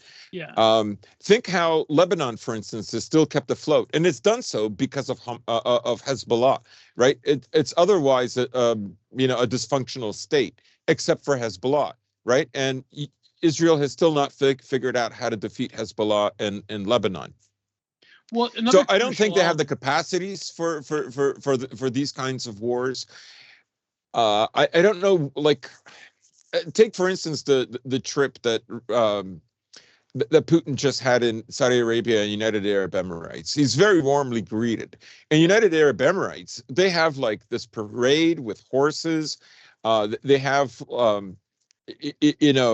jets flying, streaming colors, red, white, and blue of the tricolor Russian flag. He's given like I hope it's not hyperbole, but a Tsar's welcome, right? Whereas Blinken didn't even get welcomed in Turkey, right? And Blinken had to steal towels from the hotel room, right? And bin Salman canceled his appointment with the British on December the 3rd in order to meet with Putin. British papers are calling this an incredible snub. It's like, no, you're kind of already irrelevant to them, right? China has invested in Iran. It won't let it fall. Russia has now finally, there was speculation that those Su-35s were not going to go. They've sent Su-35s, the Mi-28 attack helicopters, as well as training jets, right? Like, Iran already has hypersonic missiles, right? Like, if America wants this existential war, they will still have to wait. Like, at the moment, they're not there yet. Well, they have another thing too that I think you alluded to that America doesn't, which is all these nations actually have this. Maybe not China, because China's kind of weird, but they have a fundamentally different existential relationship, or I should say, ontological relationship to the nature of life and death, on average, than Americans do, than North Americans do, and Europeans. And they have a fundamentally different relation to those things. They do. Especially they death. do. Yeah, and so I noticed that when I was in Turkey. Oh yeah. Yeah. I mean, it's very much a different culture. Yeah. This was hilarious. So, I mean, people who know me know that I'm a photographer, and I do documentary photography and street photography and whatnot. And I went to see a friend of mine who's also a documentary photographer. He's a little older than me. He's retired now, but very successful Armenian photographer. Superb. Yeah, I found out he had 3 books published. He's doing great. But I remember I got there. They asked me, where are you from? And because obviously I don't look like them. And I said, well, I'm coming from Canada, but I'm originally from Yugoslavia, Macedonia, right? That's where I was born. And he goes, oh, that's good. That's great. Like, they have no, he goes, as long as you're not, we like everybody. Turkey like everybody, except Israel. Oh. But now Istanbul is like 20 million, and I only had a week. I didn't know where some of the protests were. If I had gone a month earlier, I would have seen the protests, but they've down quite a bit. And I asked my friend if he knew. He goes, "There's no point to shut them down so quickly." But I did get that sense that there are people that maybe are less afraid to meet death. Yeah. Oh yeah, 100%. Yeah, that's what I mean. Especially in Iran, like they will accept however many casualties it takes to get America off their backs. Yeah. And and I think like I truly don't think Western militaries are prepared for that. The I Iranians mean, are I only a could be wrong, generation but removed They're not going to from. go in. They're just not going to go in. They're Yeah. just not going to do it. Absolutely. Iraq and Afghanistan are a testimony. They're not going to do it. In fact, you know, Shia militias are routinely bombing American bases all the time. The Americans are trying to figure out what to do. The Yemenis are like still in a nuisance. They've captured 3 shipping vessels now, and they've turned them into tourist attractions. So they get people on small boats that then they board the ship. And they take pictures of themselves. Look what we did, and the Americans definitely, like, obviously, I think what the last 2 years has demonstrated is that the capacity of America and Europe is much more limited than people thought, right? well, you got to realize that the guys that fought in Iraq and Afghanistan before the Obama era, the sort of like Gen Xers and bordering on older millennial, like they're just fundamentally different, I think, than a lot of the troops that came afterwards. By the time you get into the time you get to like core millennials, and those guys, a lot of those guys, some of the bravest guys, they're dead. They died in Iraq and Afghanistan, and so things are different now. Like the Right. American military is just fundamentally different. Yeah, the army put out sent letters to all the soldiers that were booted out for refusing the COVID shot that they can come back now. Yeah, well, I wonder why. I wonder what that is. Yeah, yeah, guys, please, Israel is in trouble. Israel needs you. Israel needs you. Won't you come back? Oh.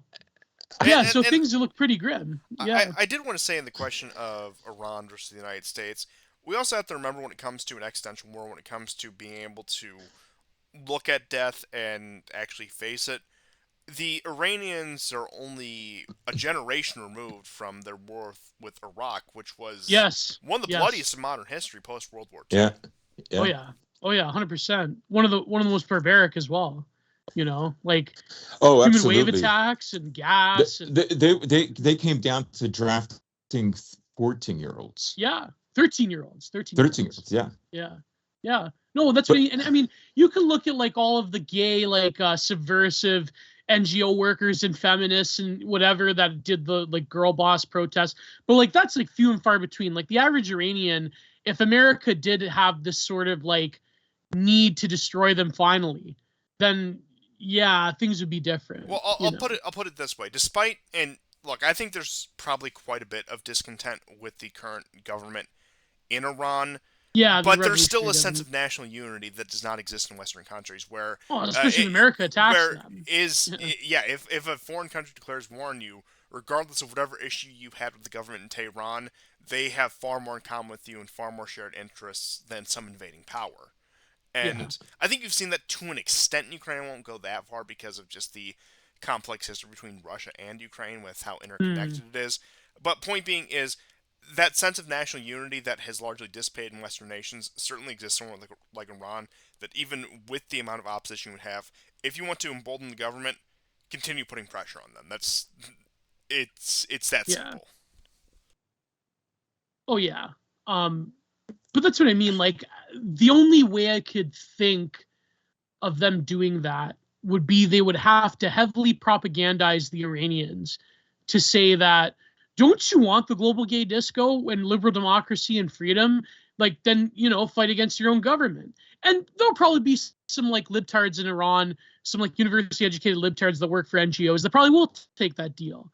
But compared to the average Iranian that, sees that their children are getting blown up by American munitions, I don't know. Like, it's a tough sell. right? Yeah, I I mean, mean, all countries, when they feel yeah, that they've been invaded, tend to bind with yeah, one another. Differences are overcome, and there's a resistance. There's exceptions. oh yeah, Obviously, Iraq is one of those exceptions. But you know, Iran is no less diverse than Iraq was, and you know, the Western powers, particularly America, have been trying to you know, to dismantle Iran for decades and decades, for 50 years, for over 50 years now, yeah. and that's still not worked. Not that you know, Iran doesn't have it has, of course, demographic issues. America is still going to go with like color revolutions because this there's no there's no military solution. Like, even if you look at Gaza, like, you know, from a pragmatic economic geopolitical point of view or geoeconomic point of view, of course, Gaza in 99, they found that, you know, within the Gaza's like water territory, if you will, there are huge reserves of gas and oil, right? Like, obviously, what the Israelis want is to get rid of the Gazans there so they can take that territory. Yeah. Their destabilization of Lebanon and Syria is basically to stop the ports in Syria. There are at least two, and you know, the port in Lebanon, which was blown up in August 2020. What they will want is to be the only player in that region, right? Yeah. Um, so you know, part of what happened, you know, October 7th is related to this, because now you have articles coming out that the Israelis knew about this plan a year in advance.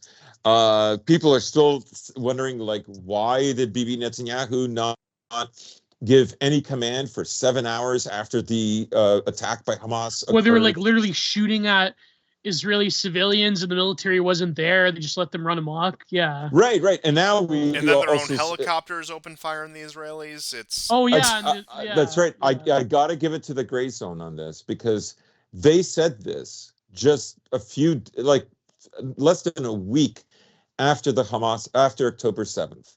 They said attack helicopters did this, and tanks, right? And, you know, some of the Imagine bird. going to, like, here's the horror of it. Now here's the thing, okay? I'm not saying that one person's suffering is greater than another, right? But if you come from what people have touted as a quote unquote liberal Western democracy that is like post historical and post, you know, and you go to an EDM music festival and you're dropping acid or whatever, and now you have like military engagement, attack helicopters, you know, you live like it's basically, you know, like what a lot of people around the world experience every day. Now imagine that, like, existential horror, right? Like that Yeah. is, yeah. And you know, yeah, but then at the same time, like, you know, you see these videos of like Palestinian children that are like, you know, stuff I can't say on YouTube. You just like openly see it now on Twitter. You don't have to like go to Telegram. You just see it on Twitter now. Yeah. A lot of people that are like especially critical of the sort of like pro-Palestinian leftoids, a lot of people are, and I think it's a legitimate question as well, you know, as much as I lean towards the Palestinians, why would Hamas do this knowing that an ungodly amount of suffering and death and destruction is going to be visited upon people in the Gaza Strip by the Israelis? Why would they just go in and do their killing spree when they know what the Israelis are going to do? I mean, you could say that, you know, the freedom fighter thing, or because they're provoked because of the mosque, but at the end of the day, that is a tough question. I don't know how to answer that one, by the way. I mean, what do you guys think of that? Well, I mean, Bin Salman, on September the 17th, uh, discussing the normalization talks between Saudi Arabia and Iran, said that, you know, there would have to be a clause for concern of the fate of Palestinians within Israel. Yeah. So even before the attack, right, I guess what I'm getting at is there was some kind of foreknowledge. Now we have the question of the put stock trades that basically guess that certain stocks will go down, the kind that we saw shortly before 9/11 with American Airlines and the other airline, whose name I forget now, might have been United. That same thing happened. Now the Israelis said it was Hamas, but the Israeli stock exchange says that nothing unusual happened. It's bogus. Obviously there was some kind of knowledge that this was going to happen. That doesn't mean that Hamas is like Hamas may have thought that the normalization process meant that the entire Arab Muslim world had forgotten about them. Right. And that this is like a holy sacrifice, in other words. Right. And in order to, because let's say the normalization process happens, like it starts steamrolling. Remember at the UN, Netanyahu has a map of the Middle East and he draws with this red marker of a railroad system that would go, from the Persian Gulf across Saudi Arabia, Jordan, and then, terminate in Israel, and from there ships would carry the goods, to bypass the Suez Canal. Now, this is a very old project that the Israelis have wanted since the late 60s. The thing is, you could look at Hamas as, they're guessing that they're going to become irrelevant. And that if they do nothing, there will be a provocation where they will have to act or they will lose face. Right. At the moment, you can see that the Arabs and the Arab Muslim world, to some extent, has lost face. Yeah. Because they are not able to retaliate against Israel for what Israel is doing in Gaza. Yeah, even Hezbollah. Yeah. Right. It's limited.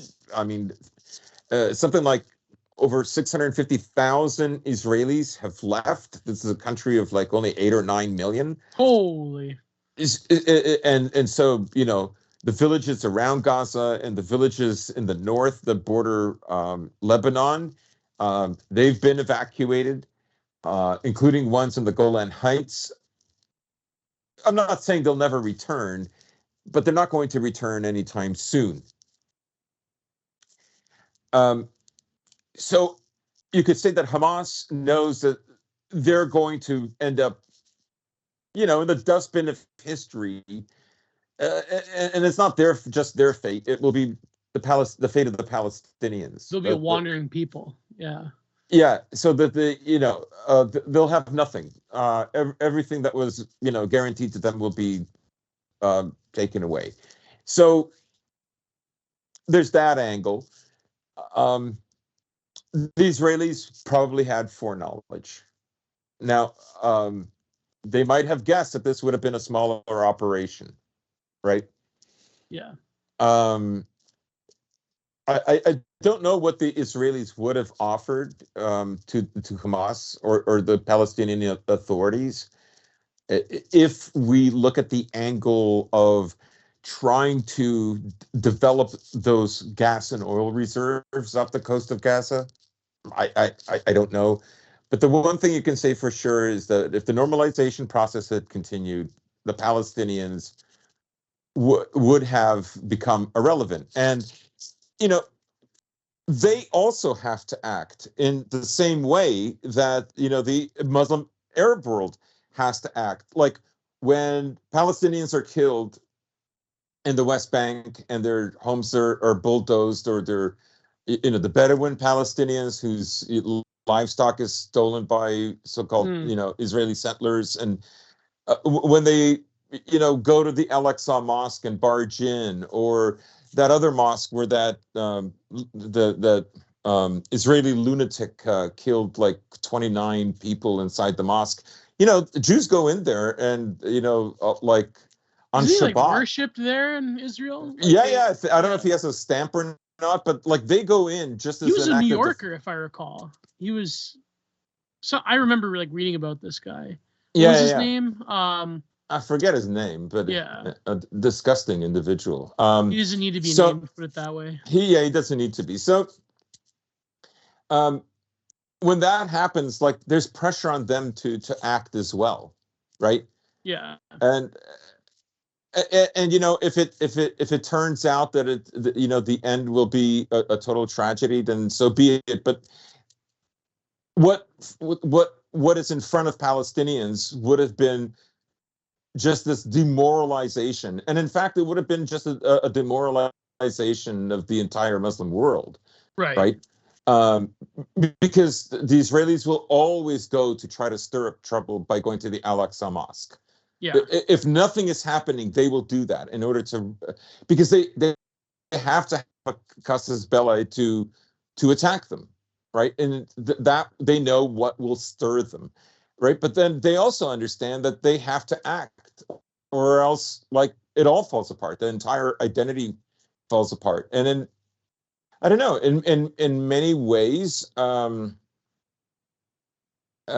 this is going to be, I think, a new chapter in the Muslim civilization.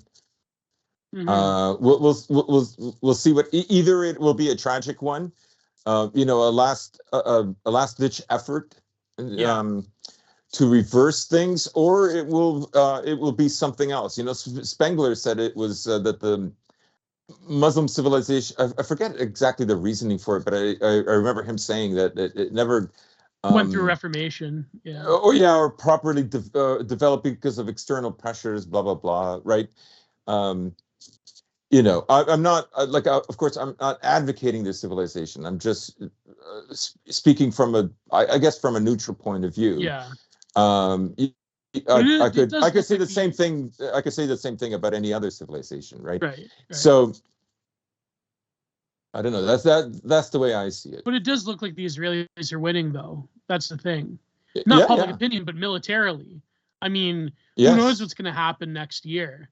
Now, that isn't to say that they're not facing large losses. Oh yeah, they are. Oh, definitely. Yeah. There was a rabbi that was on, and he talked about 3 armored personnel carriers, the really big ones, the ones that the ones that can carry 10 men each. Oh, anyways, 10 men, these guys were ambushed, and the Palestinians have these rocket launchers that they developed themselves. Yeah. And so they had to get out of the vehicles because obviously the vehicles are on fire. There's munitions inside.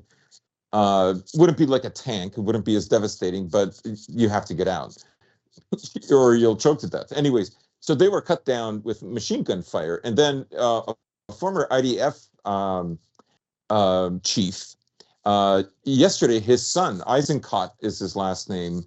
Eisenkot's son was killed yesterday, and 4 other Israelis. But it's nothing compared to the losses of Palestinians. Oh, of course. I honestly don't know how many. Israel says that they've killed something like 1,000 to 2,000 Hamas fighters. Maybe. Israelis have definitely lost over 450 that we know of. Mm-hmm.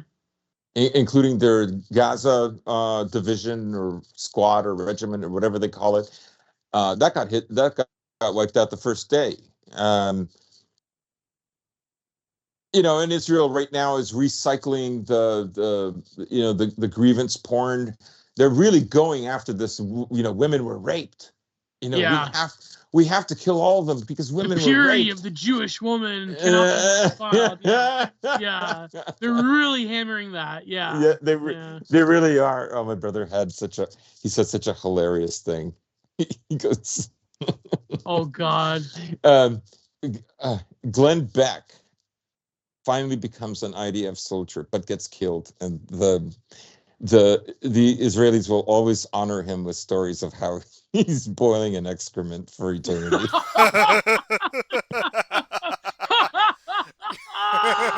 God. Oh, that's terrible. Oh, no. Yeah, but they're really playing up this like violation of Jewish women thing, which I mean, it's to be expected. It's been recycled. Like, they already went through it once, right? And like, of course, the 40 babies is back in the news cycle after having been more or less. Meanwhile, I think we they're could like safely killing say Palestinian debunked, children, but that's over 5,000. Yeah, 5,000 Palestinian children. Yeah. Oh, I got to tell you a funny story. So my Ukrainian friend messages me and says, "Now I don't touch this subject. Like I don't want to deal with it. He's older than me. He's retired now. He was also a creative, right? I did some gigs for him and whatnot, but that's something else altogether. Anyhow, he along art and philosophy, him and I always got along, great conversations. But he said to me, he I guess he couldn't resist, and he said, "Man, that situation in Gaza, but something like short of, but there's no solution, or I forget exactly how he said it."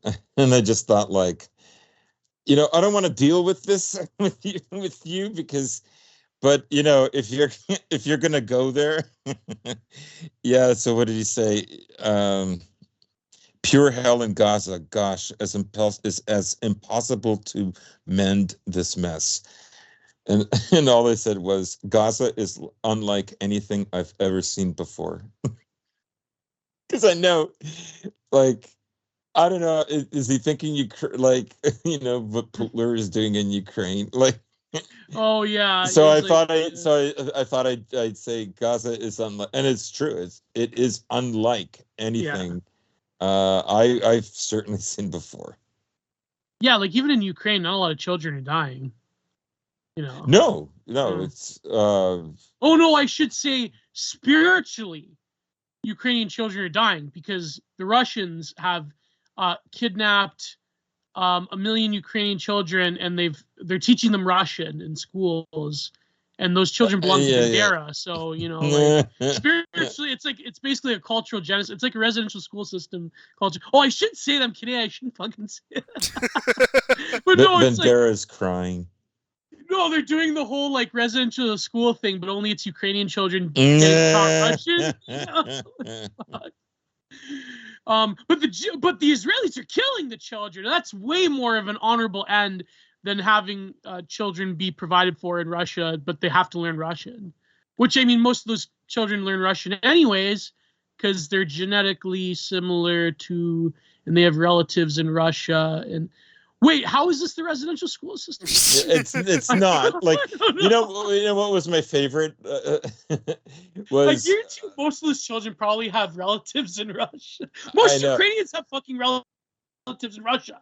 Okay, like that's just a fact. Yeah, that was the big reason I thought this war actually wasn't going to start. I thought there were too many family connections between the two. Yeah, I didn't think they could be made to fight each other, but I mean, here I am.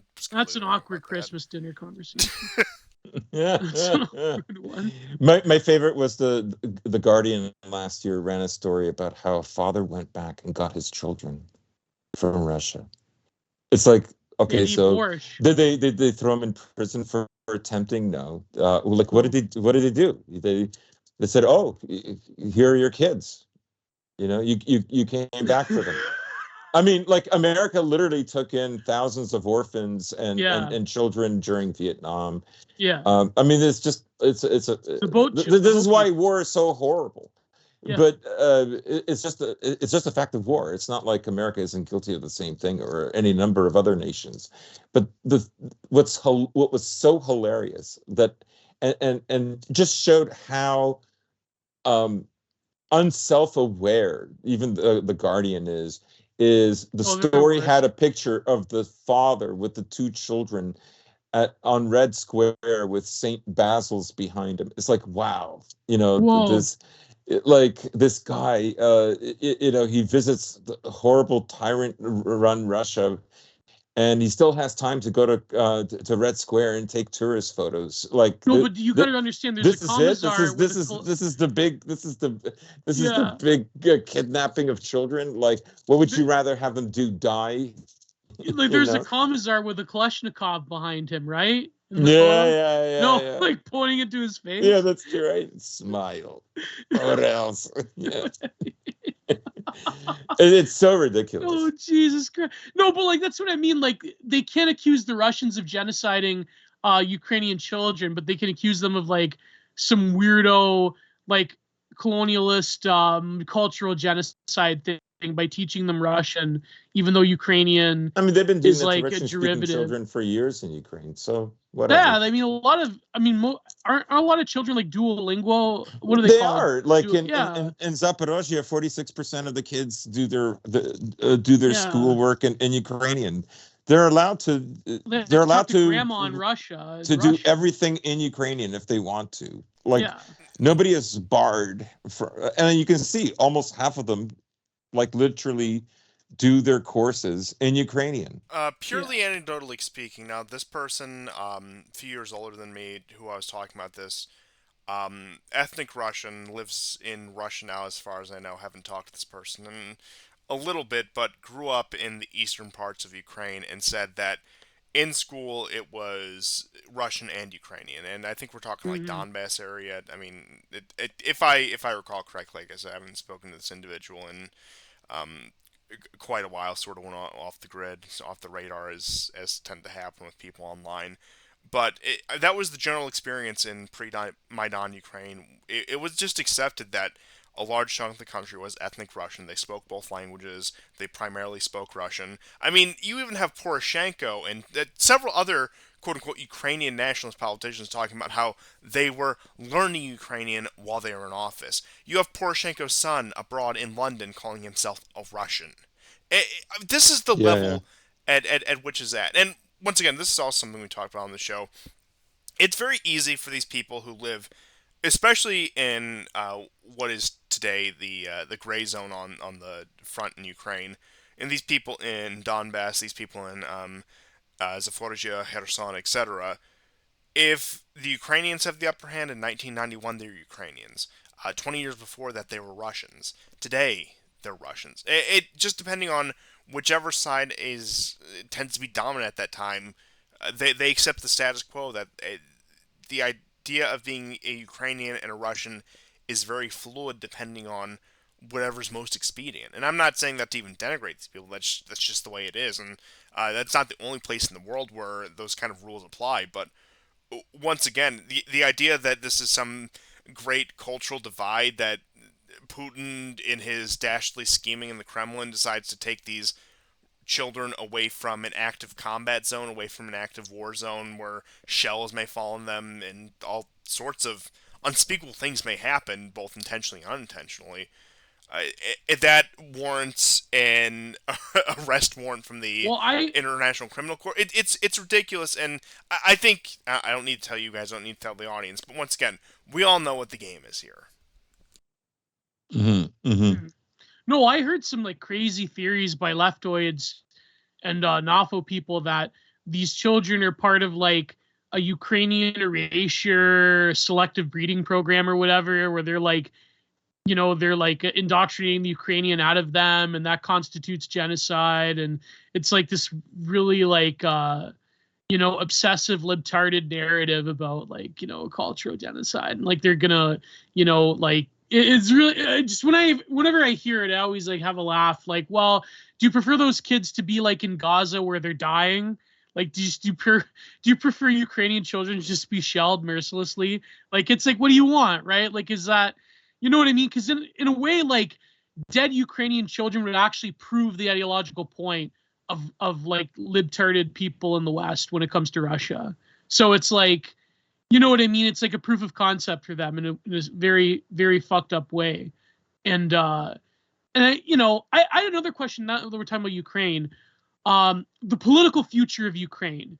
Is there any circumstance in which the far right in Ukraine could come to political ascendancy if the Americans decide to abandon them, or if the Zelensky regime falls, is there any way for the political right in Ukraine to ascend to power, or is that just like a fantasy of Wignats and Telegram? I would say just for starters, in most cases of fantasy, the only circumstance in which I could see something like that happening, and this is a long shot. By no means do I think this is going to happen. I just want to put that on record. Is some sort of, I don't know, Polish-backed Galician rump state, perhaps. Maybe. That's literally the only circumstance in which I could see something like that. Now, you may have far-right elements in convenient places in order to saber rattle against the Russians, even if the Russians the are military is successful in this war effort.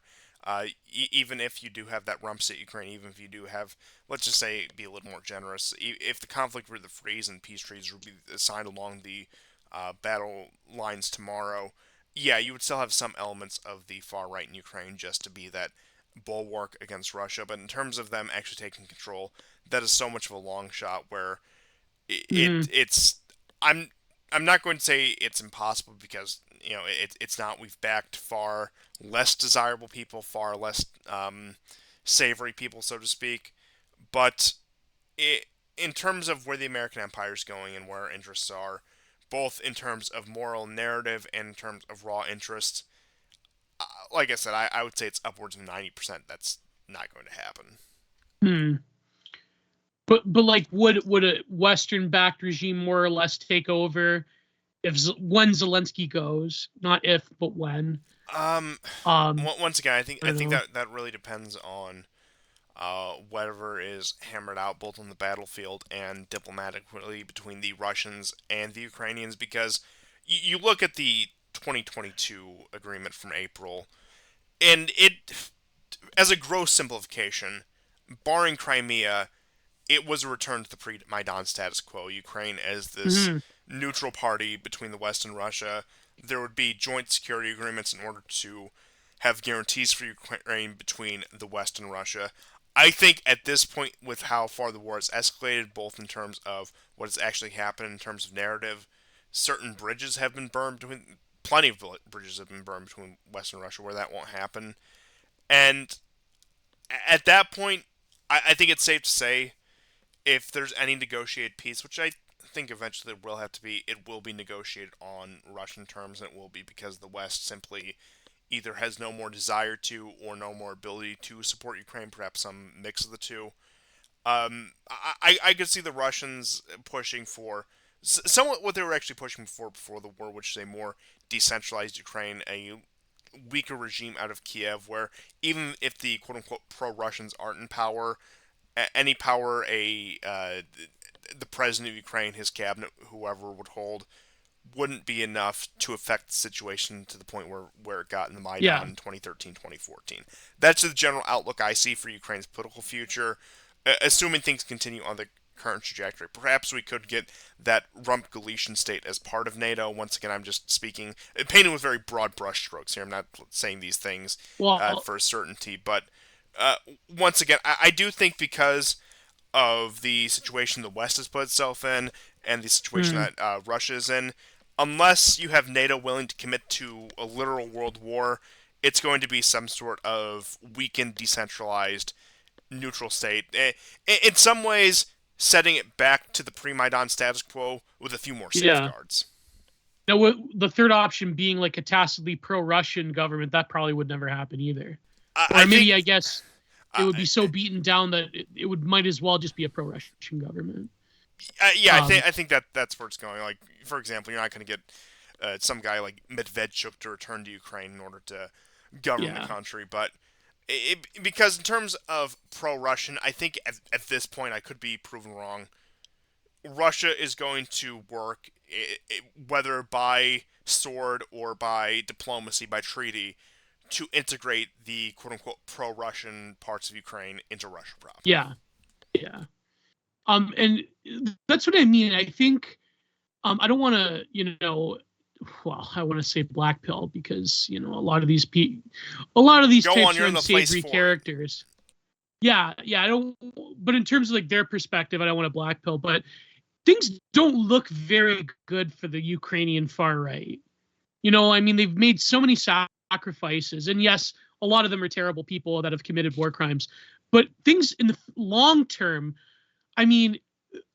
and you got to realize, like, okay, we criticize them and, like, we made our stances known, but and I don't like support all of their crazy blah blah blah, but like there are guys in the Ukrainian far right that are smart, that are scholars, that do know what's going on, and I think out of just sheer patriotism they fight on, but some of them have to know that their future is kind of grim either way, either if Russia wins or America wins. It's a very bad comparison, but I can't think of anything really. Not that they would say this in public on Telegram or wherever. They wouldn't say this. Of course not. But it's in their private thoughts, I mean, they must be thinking this. It's a bad comparison, but I cannot think of anything else. And once again, it's certainly not a one for one, but I could see them trying to be nationalists and exiles. Think, for example, the Cubans post-Castro in Florida. Oh, yeah. Perhaps they would have some sort of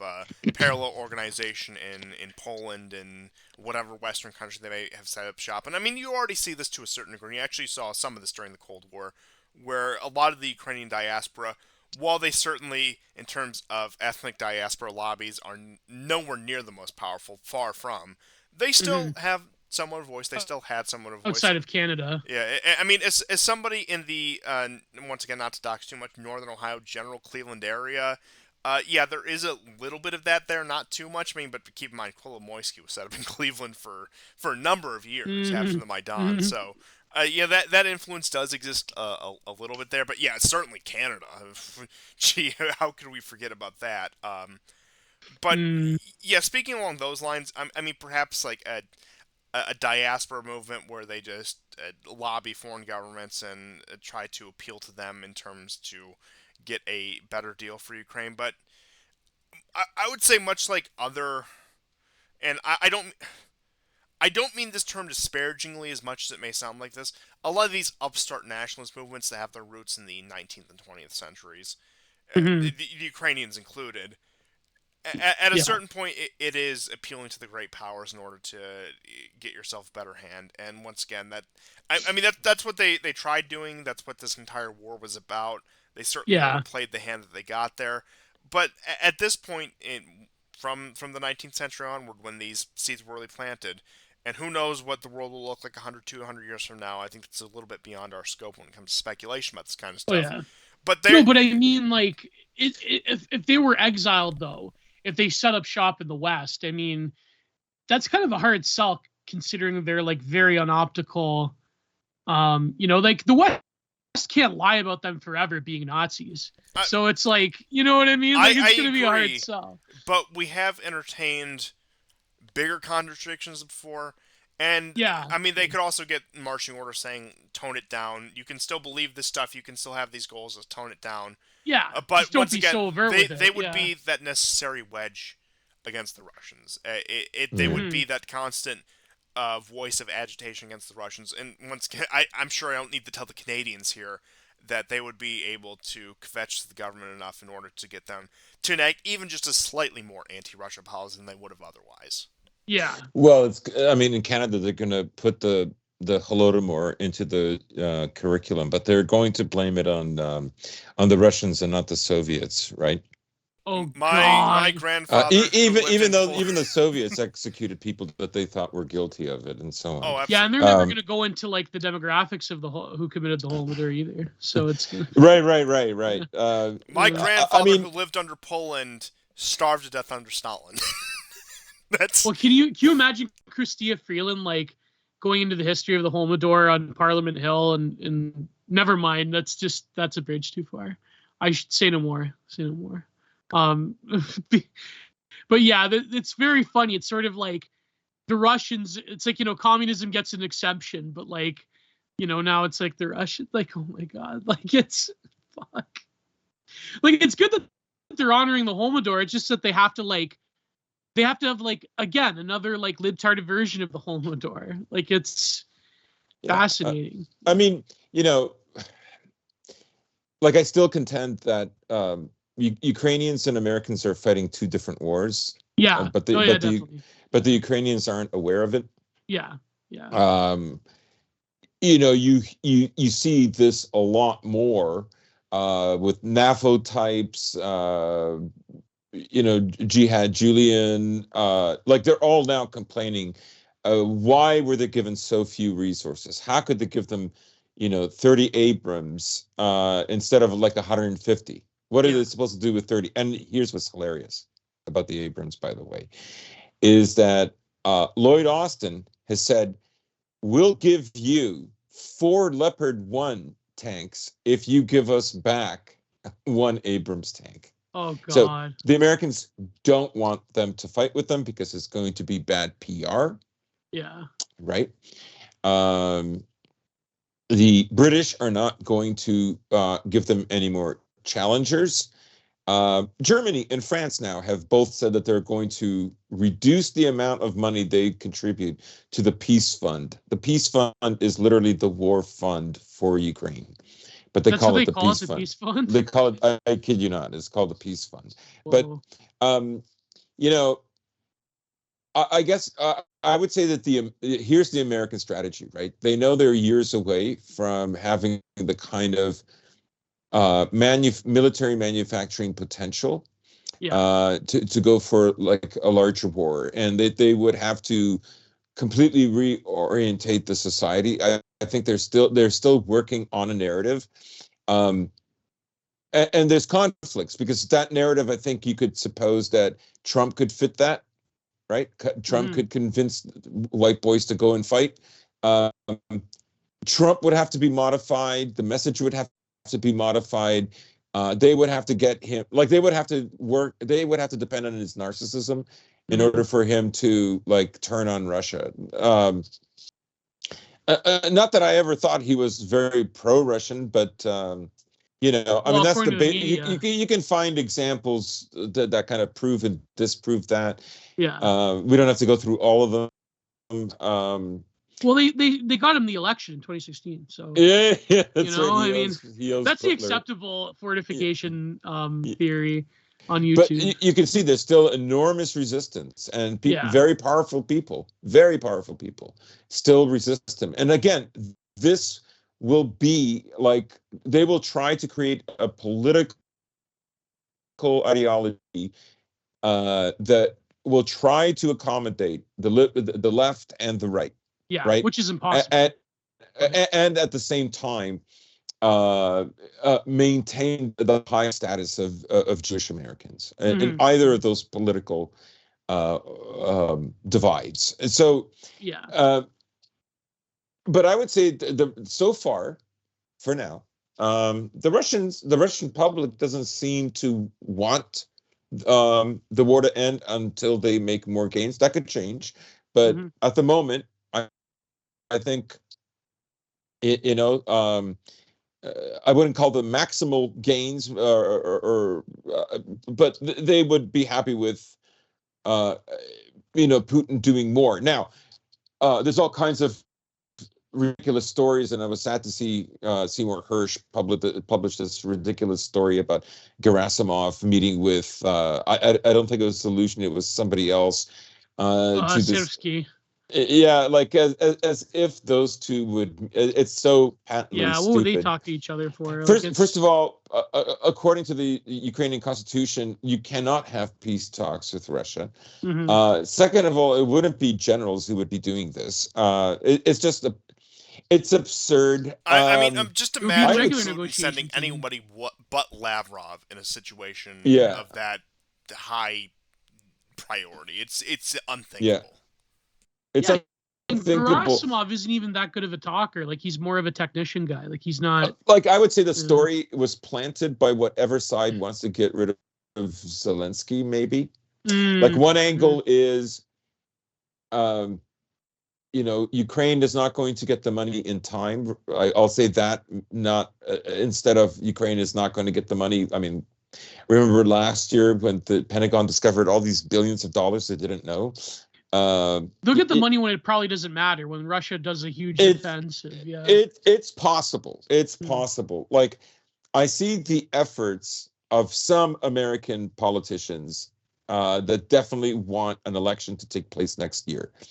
If they want to get rid of Zelensky, I think that's going to you cannot minimize that, because the way Zelensky was propped up at the beginning of the As war a is god, as as a Mother literally as a Teresa, god. secular saint. Yeah, he's Remember Gandhi and MLK and George Floyd at the same time. Well, they're exactly, right and for the wrong reasons, but I digress. and remember one of the younger Rothschilds. He tweeted, David Rothschild. Yes, David. He said, in 1,000 years, there's going to be a story about a great Jewish hero in Ukraine. Oh, I remember that one. Yeah, that's Do you remember that? Oh my god. Some things will be Hanukkah, accurate, some things will not. But in the end, yeah, you're fighting for that. So, I would say at the moment, the only way and of course now there is talks about again, right? This is being recycled. That if Ukraine collapses, the Americans are going in. And in fact, there's this story, Tucker Carlson tweeted that Lloyd Austin had said that if Russia wins in Ukraine, we are sending your uncles, your cousins, your brothers, your kids, to go and fight. And that was real. Yeah. Right. So now people will say, well, you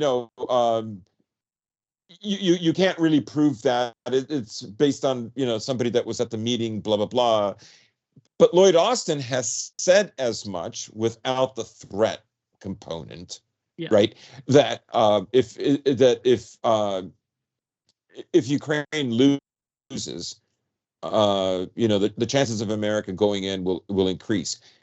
Now, the only reason he would have that threat component in it is they're scared, and they want the senators who are blocking. It's not just Congress, but now the Senate has voted against this latest aid package, which includes an amount that has been allotted for so-called border security with the southern border in the U.S. But that tells you that they're afraid, and this is why they're making the threats for compliance, right? To go along. I mean, you could interpret it this way, right? If the money passes, it will be basically so that, because Biden seems determined to run for president, and I think they're very worried about how 2024 is going to go. Oh, right? yeah. They're not over Trump. They don't know what kind of gay-ops that they're going to have to create to stop him. Oh, what if they stop him at the primary? That would be a total bloodbath disaster. Right. If they so put they in don't. Murata, or someone like that. Yeah. Yeah. Or worse yet, imagine if they let him in at the price of a Nemrata running mate. Which I could see them doing something like that. Well, maybe, but I would think that if they were that vindictive, they would steal it. Oh, sorry. They would fortify it at the primary. That would basically be not that I believe in democracy, but that would be like a democratic crisis in the sense that when does America vote? November? Yeah, November 24. November 24th. Republicans are just going to stay home. And they'll be like, you know what? We don't consent to this. And America will have an election with the lowest voter turnout ever, or riots, either way. And it will be another Democrat victory. It will be like the most mockery sham election in a very long time in America. And there has been other ones, but I'm not that keen in American history. I think there was what other American president got in by fiat, basically? I mean, not the recent ones. I mean, pretty much all the Gilded Age post-Civil War ones. That's you can Wilson. Woodrow Wilson. Yeah, Wilson went up against a split Republican Party, so he was a shoo-in. So much that was a bullshit election, in other words. Well, of course, like all of them. But I digress. But yeah, getting back to your point. What little legitimacy exists in the institutions would evaporate It will be wiped away. if they stump Trump, and they can't afford to do that, which is why Can't stump the Trump. Unfortunately, it looks like the Trump may get stumped. I'm not going to say for sure, but there's a very real possibility. Which is why I do think they're vindictive enough bastards. Are you doubting? Listen, are you doubting my friend, my good mutual, comrade Trump, meme editor? You know, yeah, that's of the famous "Can't Stump the Trump" compilation. Are you doubting him? That's a compelling. That's a compelling case to bring up. I may have to retract in that case. I do admit that's. Follow Gran Torino USA on Twitter. Follow Gran Torino USA. He's a good mutual of mine. I remember I used to wait every single day for those "Can't Stump the Trump" edits. They were amazing. Oh, me too. Yeah. Centipede, dude. And there was when dubstep was still relevant. And it's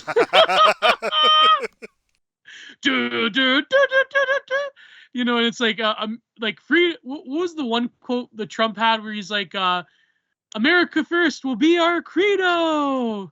And that would be, it'd bring back memories. See, even I'm fucking, I'm not immune to Trump nostalgia, Even the hairdo, the hairdo, Big Spence, even he had that thing where he's like, oh, I feel 2016 again. Hell Trump, hell victory. And it's that was a great clip. I mean, once again, what a bastard, Richard Spence. I'm not a big fan, but that was a good clip. Yeah, that's. I think all that needs to be said about him has been said, but I digress on that point as well. Yeah. But once again, you were saying, Constantine, what's going to happen next year would be a total. You go ahead, yeah. Well, yeah. In that case, on a serious note, yes, it would. Well, I mean, I should take that back. If they take it from him in the general, not the general, in the primary, if they take it from him. At the very least, it is the institutional collapse of the Republican Party. Because look, I don't know whether Trump would take it of his own volition to start a splinter party, but his loyalists, somebody would. So, even if it's a completely just opportunistic move, some Trump loyalists, some quote-unquote successor to Trump, would start the new Republican Party or the America First Party or the Patriot Party or whatever name whatever flower or the National Justice Party. Now, unfortunately, I hate to break to you, I think somebody has that name flagged down. Now, I hope there's no scandals there. I hope there's nothing. I hope there's nothing we have to worry about there, which I'm sure we don't. I'm sure that's all above board and taken care of. Oh man, I'm not casting shade. I'm just saying I just saw a meme opportunity. I'm not casting shade. Fair. I'll take your word for it. I don't know much about it myself, but I know something happened, and I don't care to look further into it. Let's not talk about that particular drama. Let's steer clear of that. You go ahead, Goran. What were you gonna say? Here's what I think the strategy is. If I'm right, I would say that the Republicans want Trump in. Oh, definitely, 100%. Right. Oh, you mean the Republican Party? Yes. And here's why. Okay. Jake Sullivan, Blinken, all these guys are still in Zelensky's camp. Yes. Right. The Republicans basically what's his name? James Lindsay. Lindsay, Blumenthal, they started pushing for an election in Ukraine in mid-August, right? That was really early. It took everybody by surprise. Oh, do you mean Lindsey Graham? Yeah, Lindsey Graham. Not James Lindsay, the yeah. Not James Lindsay, a noted homosexual activist, James Lindsay. Anyways, so known LGBT activist, James Lindsay. Yeah. Did he sleep with Obama? Which one is? I'm joking. So, we're not going to slander James Lindsay by saying he's a gay crackhead. That's not Obama. Why not? Why not? Listen, James Lindsay is spiritually a gay crackhead that slept with Obama. That's how oh much my God. That's how much he loves democracy. So listen. So Lindsey Graham was pushing for an election in Ukraine. Yeah. So all I'm saying is this. I think the Republicans, the reason they want Zelensky out is that will tarnish Biden. Yes. Yes. Okay. Zelensky leaving is like, it's catastrophic. Oh God. Yeah. Right. You can spin it any way you want. When you think of like him propped up as a secular saint, it's like literal deicide to them. Yeah. Yeah, like you can say, well, democracy worked. That's like there's one or two parties left in Ukraine. They banned like 15 parties right now. So you could, but of course, for the Western plebs, they will go along with it. And so, okay, so then the other way to spin it is they voted and they preferred this guy. Democracy works, right? But they won't be able to shake that feeling that like something is wrong in Ukraine, right? That there's more that is happening, right? I mean, they've already have begun losing interest to begin with. Yeah. But Zelensky leaving or being voted out, right? They will remember that in a war that's not able to hold people's attention the way it did last year. So, okay, so Zelensky is out. The Republicans will pretend that they don't want Trump, they want somebody else, but they know that Trump will slay all of these guys, right? Yeah. Biden needs Zelensky in, at least until he gets elected. Yeah. Right?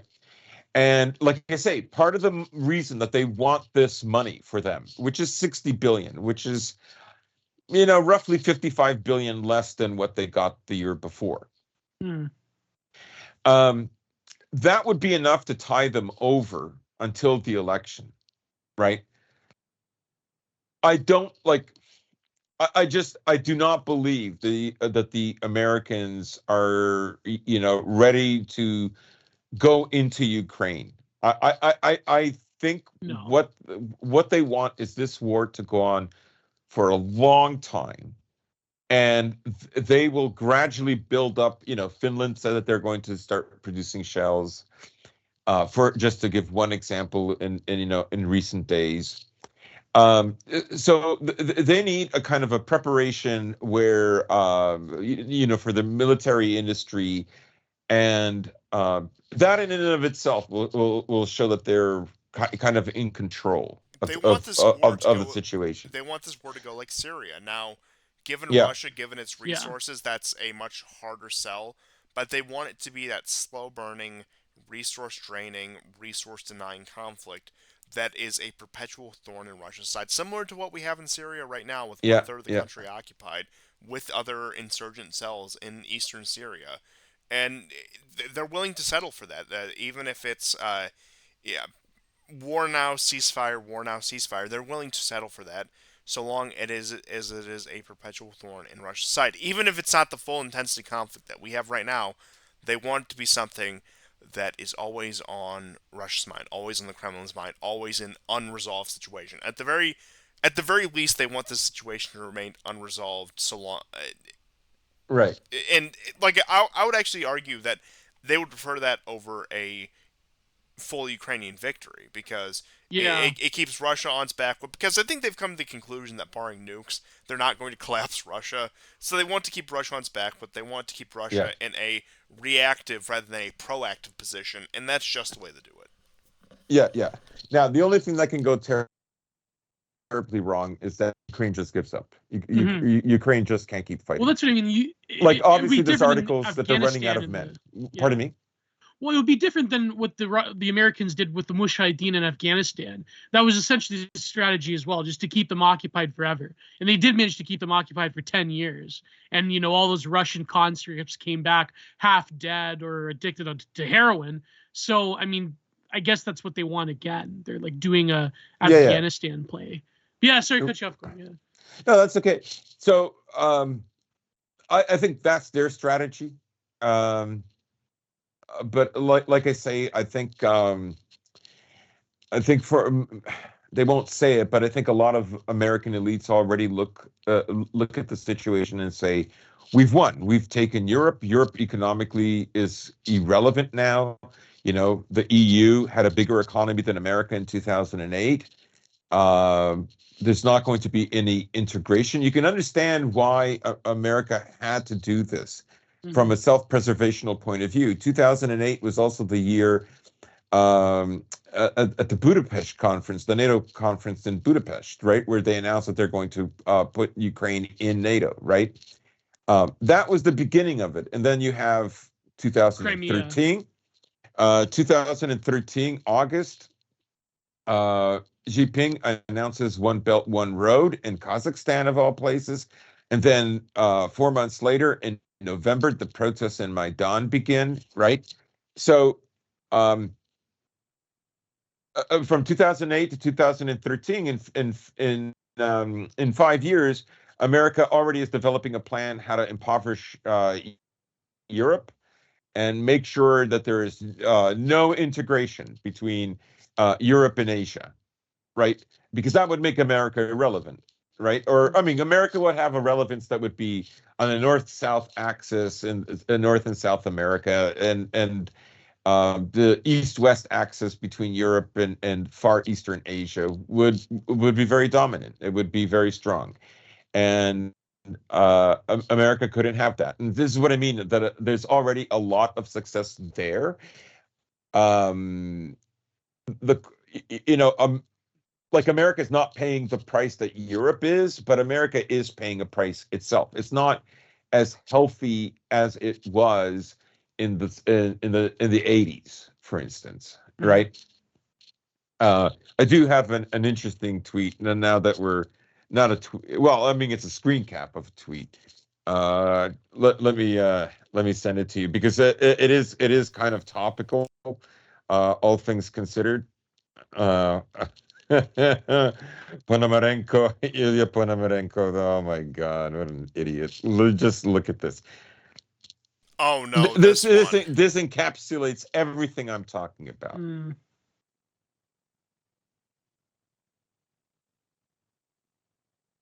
Hold on, I'll get up in a minute. It's computer's just let me just get this Wait, nonsense. is it in the chat or Yeah, Uh, just the image, not the comment, Constantine.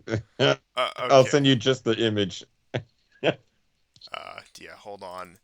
Yep, there it is. wait, I can't see it. Here, I'll Oh send it no, to the here chat. too.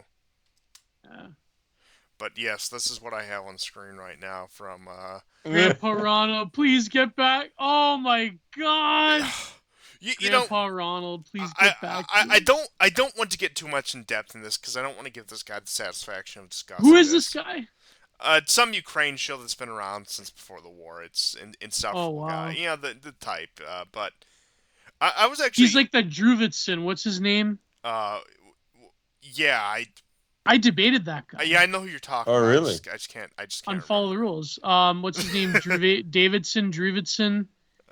Who, I can't fight the war because my wife wants me to stay with her in my Paris apartment. You know that guy. You know that guy. What's his name? um Desart. Oh God. something stupid. Yeah, I talked to him on Follow the Rules. I remember Nicolas Salo was going after him. That was pretty funny. He's like, I can't fight the war because my wife told me I had to stay with her in my Paris apartment. Yeah, but he's got I, that weird face. Yeah. I mean, this thing you sent, like, okay, there's that, but I mean, God, this is it so stupid. it was interesting, and by no means am I a Reagan defender, to preface my upcoming comment.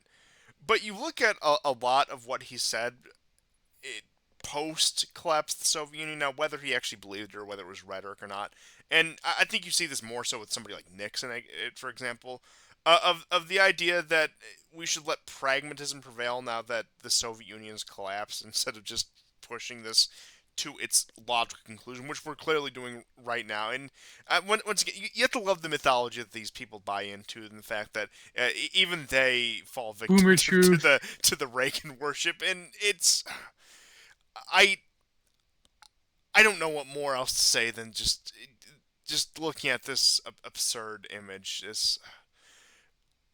I think he's one of the, I think this Ponomarenko guy is one of the people one of the many people I have blocked just for this reason, just because I just can't stand it. He's There's so just cringe. there's just and I actually most of what I've seen, I think I know exactly where you got this from.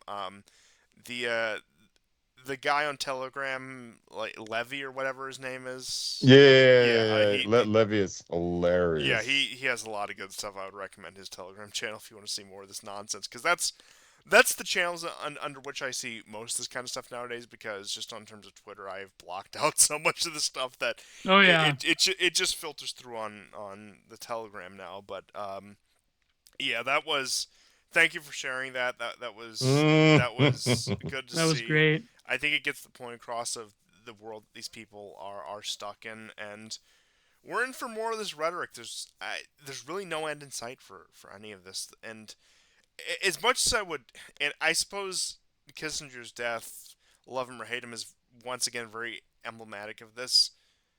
There's no pragmatic way out of this. This just has to, and I don't even want to sound like an acceleration because I'm not rejoicing this. I'm not happy about this, but this is just something that the inevitable is and will continue to have to take place because of the actions that were taken at a number of points. And the further away we get from it, we're coming up on a decade anniversary of the annexation of Crimea.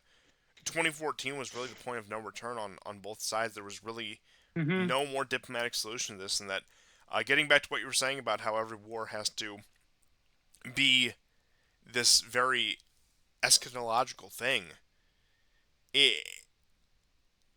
It's this corner that I would say the entire world has painted themselves into, and I'll be honest, I'm not looking forward to the outcome of this.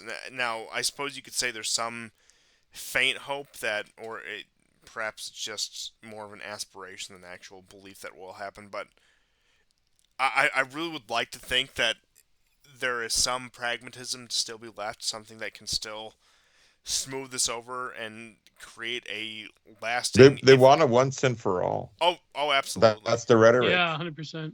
And I unfortunately I don't see a way around that. And I would say to the audience of our show, do whatever you can not to partake in this. And it's going to sound drastic, but I stand by my words. This mass ritual of human sacrifice, because it's that's what it feels like it's coming to. And once again, I don't know how esoteric you want to get. I don't know how schizophrenic you want to get, but I do think there is. I don't think it's too much of a stretch to say that there are people who rejoice in this massive amount of bloodshed and for quote unquote spiritual reasons as well. Oh yeah, they have total ethnic and spiritual reasons why they love this. And it's like, I mean, like imagine acceleration, but like led by incompetent tards that have the forces of history at their hands. That's even more scarier than like the world led by Kissinger.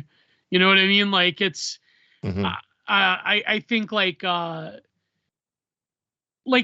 both in Ukraine and what's happening in Gaza, they share this similar character of people want you to die. They want you to sacrifice your way of life at the very least, as a quote unquote post history subject in the Western world where we have like liberal democracy and like nobody has a reason. Like it's like, the fucking John Lennon Imagine song, nothing to live or die for, right? Like that's our perspective on things. Unless it's no Israel. religious. Yeah, well, no, but here's the thing though, Constantine, is that both conflicts, and who knows, maybe in the future they'll pay attention to what am I saying? They'll never pay attention to Africa. But like, both conflicts are the demand of people that have a rootless post-historical, postmodern context in the West to essentially give up their way of life or support or consent to ancient blood rival ethnic or religious conflicts in the world. that don't share that same sense of the post-historical. And we're fine with it because for some weird reason, our political elites say that we need to support ethnic and religious blood feuds because then they're also going to bask in the end of history as well. But just trust us on this one. We'll get to it. We have to support them to do this first, either through genocide or through Lobbit's Rom expansionism or through religious ethnic cleansing. It's like, yeah, just don't worry about it. Like, we're going to get to the end of history for all of humanity. We just have to, like, in the meantime, support with our money and with our sweat and our blood and our geopolitical position just to support their, like, ethnic blood feud conflict. It's like, yeah, there you go. Like, that's, you know what I mean? Like, the logic of it is astounding. Yeah. Oh, absolutely. And yeah. It's like when they say Russia lost half its army, and if we allow them to win, they're going to invade Poland. Like, both are true. Somehow both are true, right? Yeah. Because they can't say, look, for our empire, to remain relevant and in power forever and ever, we need Russia's resources. Yeah. It's the only way to get the resources, and maybe we'll harvest cover cover China. It would be checkmate at that point. Oh yeah. Because what else? What else did the Americans have now, right? Like, it's not like the Americans can say, okay, look, if you stop helping Russia, China, we'll give you Taiwan. Yeah. Like, China's not going to bite on that. The Chinese are like, well, we're going to take Taiwan anyways. Yeah, exactly. Like, we could have had it anyways. It's like when Rob Ford said, why would I want to eat her pussy? I have pussy at home. Yeah. Like, come on. Oh my god. Oh my god. I have plenty of pussy at home. Man, oh man. Oh, God bless that man. He's in heaven right now. Along with Henry Kissinger. No, I'm kidding.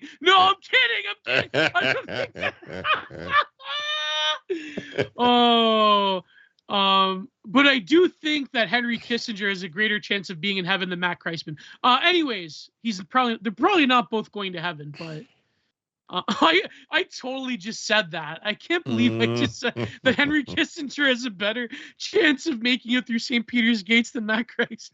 Well, don't worry. I'm sure when they go downstairs, Gandhi will be holding the door for both of them. Fuck. Oh, yeah, he'll be holding the door. Oh, that's brutal. Oh, man. Oh. Send them back to Bandera. I can't get over the Russian propaganda channels where they, like, send them back to Bandera. Like, it's so much. Oh, yeah. Yeah. Oh, Bandera. Even the Russians have a very fucked up ideological framework, which we all do. We all have a fucked up ideological framework, but it's part of the fun.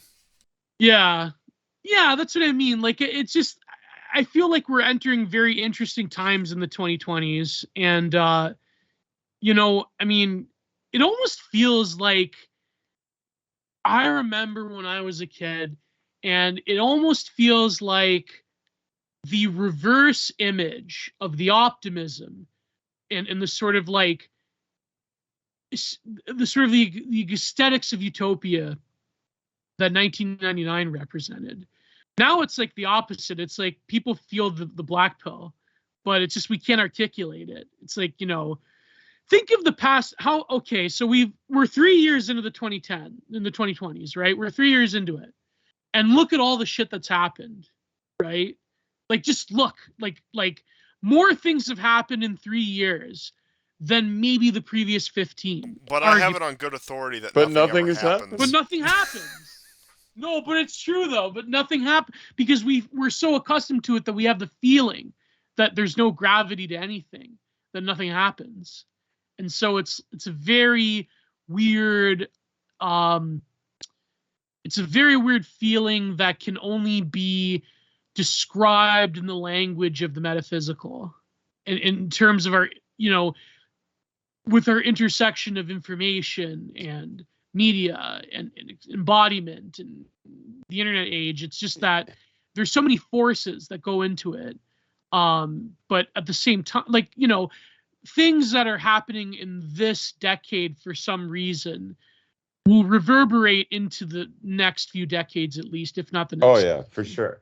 You know, and yeah, and I think, and like, for example, is there any end in sight to the conflict in Gaza, apart from like either the Israelis give up, they've satiated their blood feud, their bloodlust, or outright expulsion or genocide? Like, it's like nobody, even like that conflict, there's sort of a malaise happening where it's like you see the video, and of course the Palestinians, they're all too happy to like parade their the severed heads of their children around, and you see the videos and the devastation, but even that is I noticed there's a really odd exhaustion in real time, in like, you know, less than a month that's happening. And but in 2024 we'll just exacerbate it, because then 2024 it's like we're all gearing up to something and it feels like ominous, but at the same time it kind of feels like there's a supreme exhaustion to everything.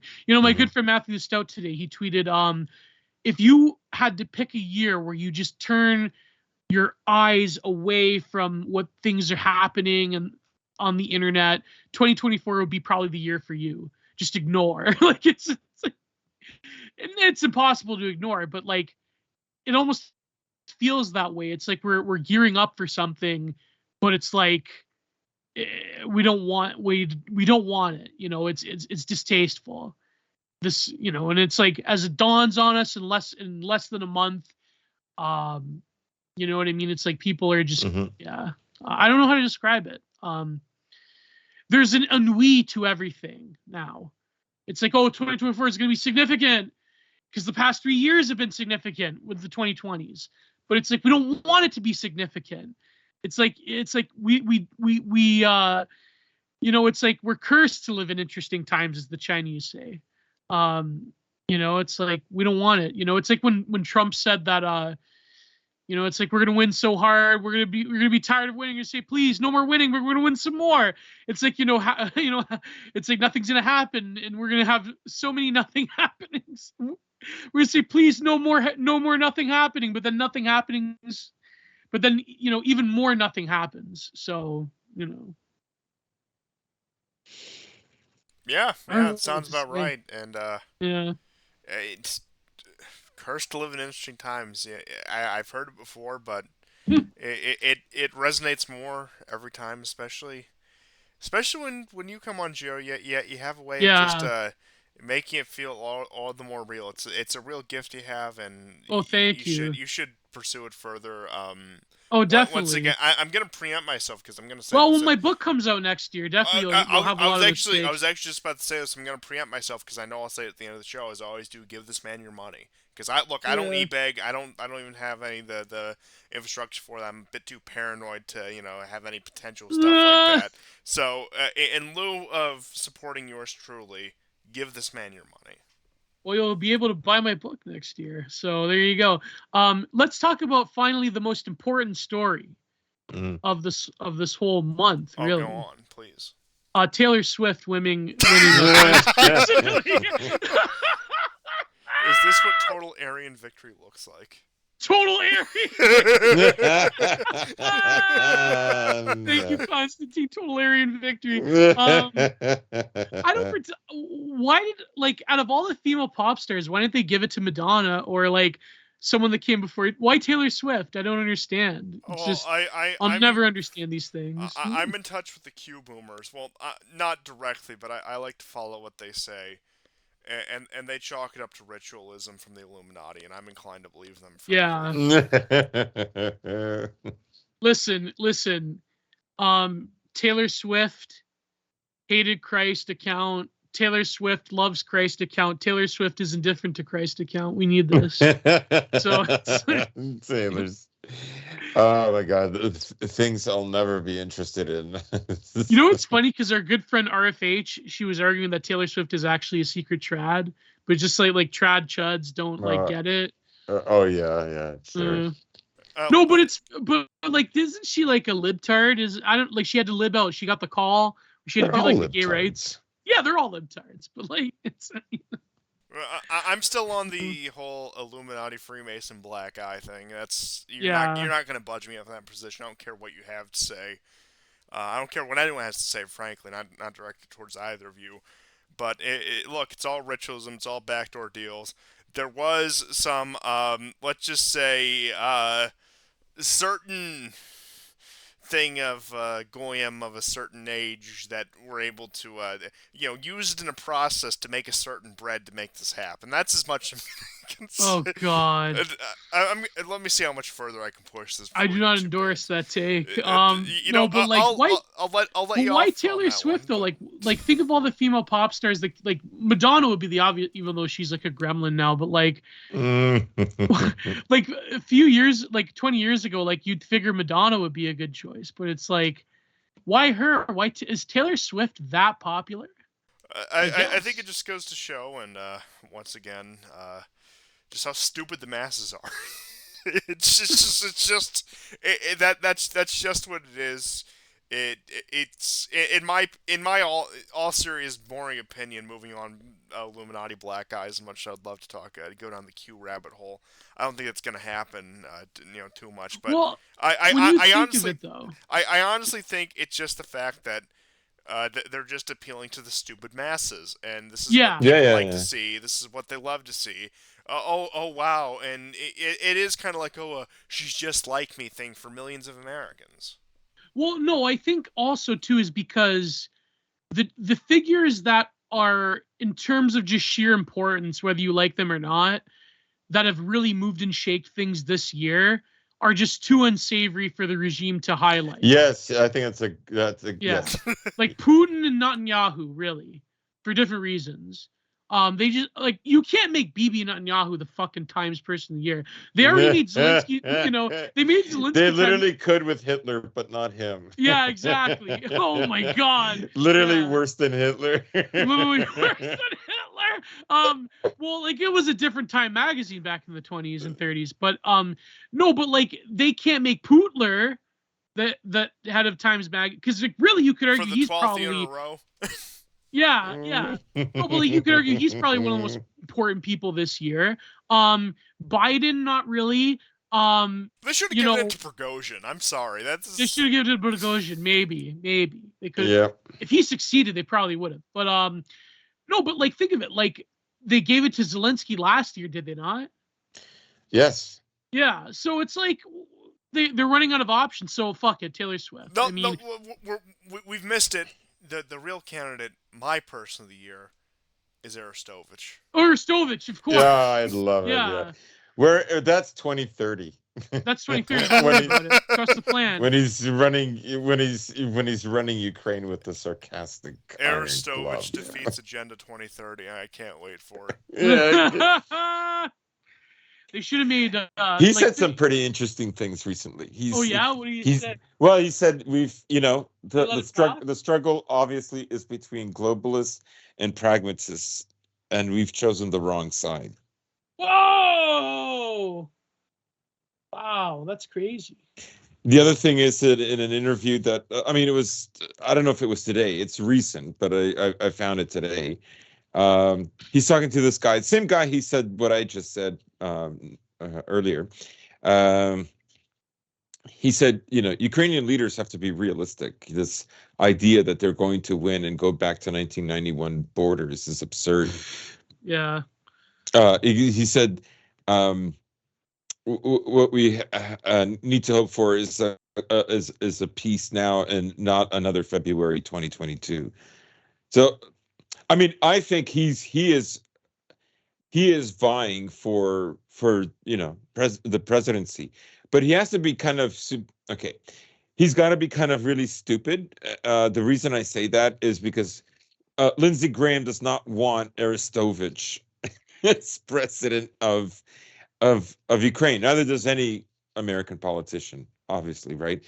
But he could be betting on, and it's amazing he's still alive. He could be betting on a kind of, Russian victory. Yeah. Even if that victory is just like, no, you're never going to get Crimea, and it's just it's over. He might be betting on that because, I mean, really, who I don't know. I don't know. He strikes me as a bit of a narcissist. Oh, absolutely. more than a bit. You know what I'd love? I'd love a Richard Spencer and Arestovich Twitter space. Oh my God! Oh my God, that Oh, would be God. that would be awesome. That'd be too great. It would be too great. Yeah, I would listen to Richard Spencer again just for that. Just to see that, yeah. Oh my God! But he did have an interesting talk with Nick Fuentes. Oh yeah, that's right. I didn't. I That was listened pretty to good. that. That was pretty good. That's I haven't heard those words in such a long time. Well, they did go after my friend Pat Casey, but other than that, it was pretty interesting. I mean, Spencer's a bit of a chameleon, Yes. like he's changed some of his opinions yet again. Oh, right? really, eh? Well, I mean, is he like less of a neoliberal now or more of a neoliberal? I mean, he's still a neoliberal, but what, he wasn't that before 2020. True. Not really. Yeah, I mean, there were moments where maybe he implied that, but he wasn't a neoliberal under the neocon tent. Right. And you could argue that he's still not that, or hasn't really been that since 2020 either. But I don't know. In my opinion, he seems more realistic now about the war in Ukraine. He did mention something about J power that. Yeah, he never used to talk about I mean, he did, but back in the day, but not recently. He tried to kayfabe the whole alt-right JQ obsession. So I don't know. Yeah, he is a bit of not a bit of a chameleon. He is a chameleon. Yeah. So I'm not talking about drastic changes, but like I said, modifications. But anyhow, that would be hilarious. Just because he wants to get in the good graces of of the AF and Fuentes, but you never know. They're both supremely self-confident and self-obsessed. That's what I love. There would be. There would need to be an interpreter. I mean, both of them have met Dugin. Yeah, there you go. Well, I've told you my trifecta scenario, right? I'm pretty sure I've mentioned it on the show. Arestovich, who? Arestovich, Trump, and Medvedev hammer out peace in 2025. Oh God! Oh. Would Lavrov be in the background? Oh, of course. Maybe. Oh God, that would be crazy. That'd be Trump would be the rational, sane stand-up man in that. That's really crazy. It would make Trump look sane and level-headed by comparison. Yeah. Oh my God. Now, gentlemen, we're trying to do a very good deal here. Very good, the best peace deal.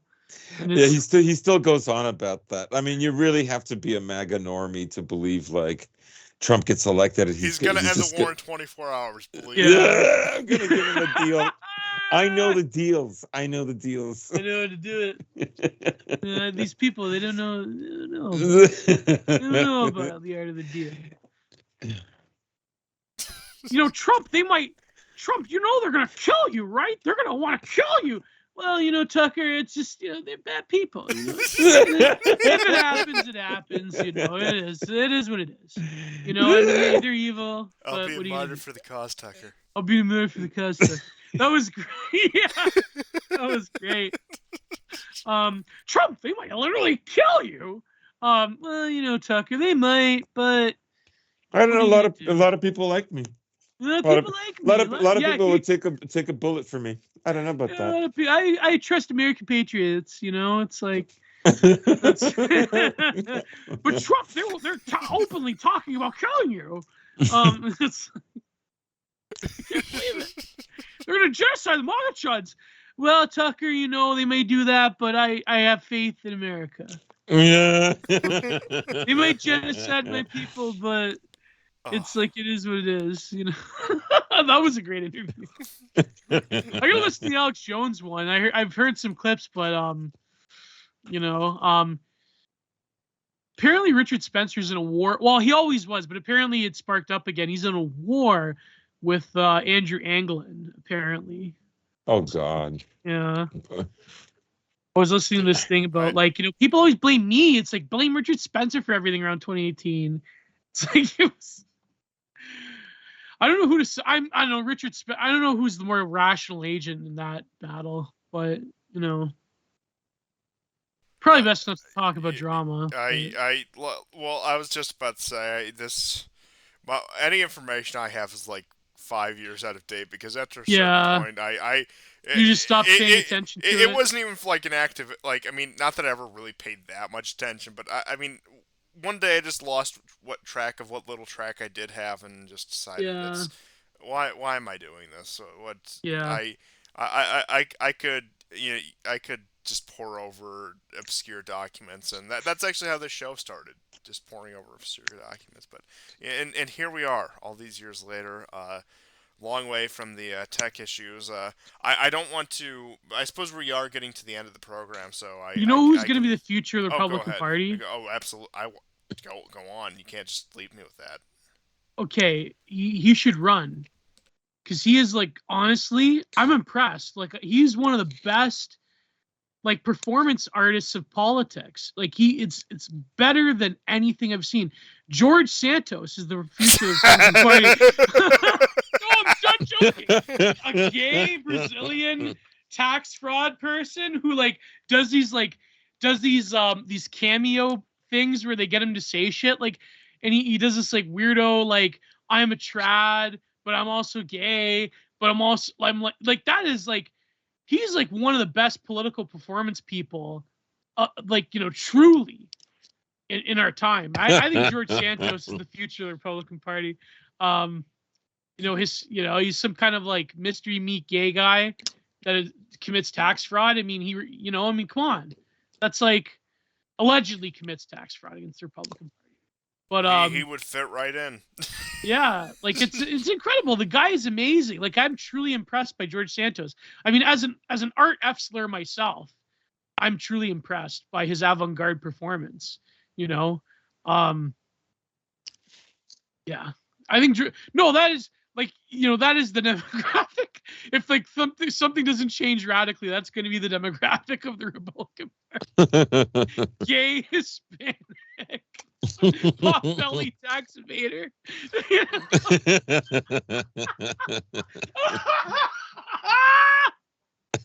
Oh God, those cameos are so great. The one where he like, where they made him say that like both the Democrats and Republicans are controlled by closeted homosexuals. He probably knows it's true. He probably sucked off half the.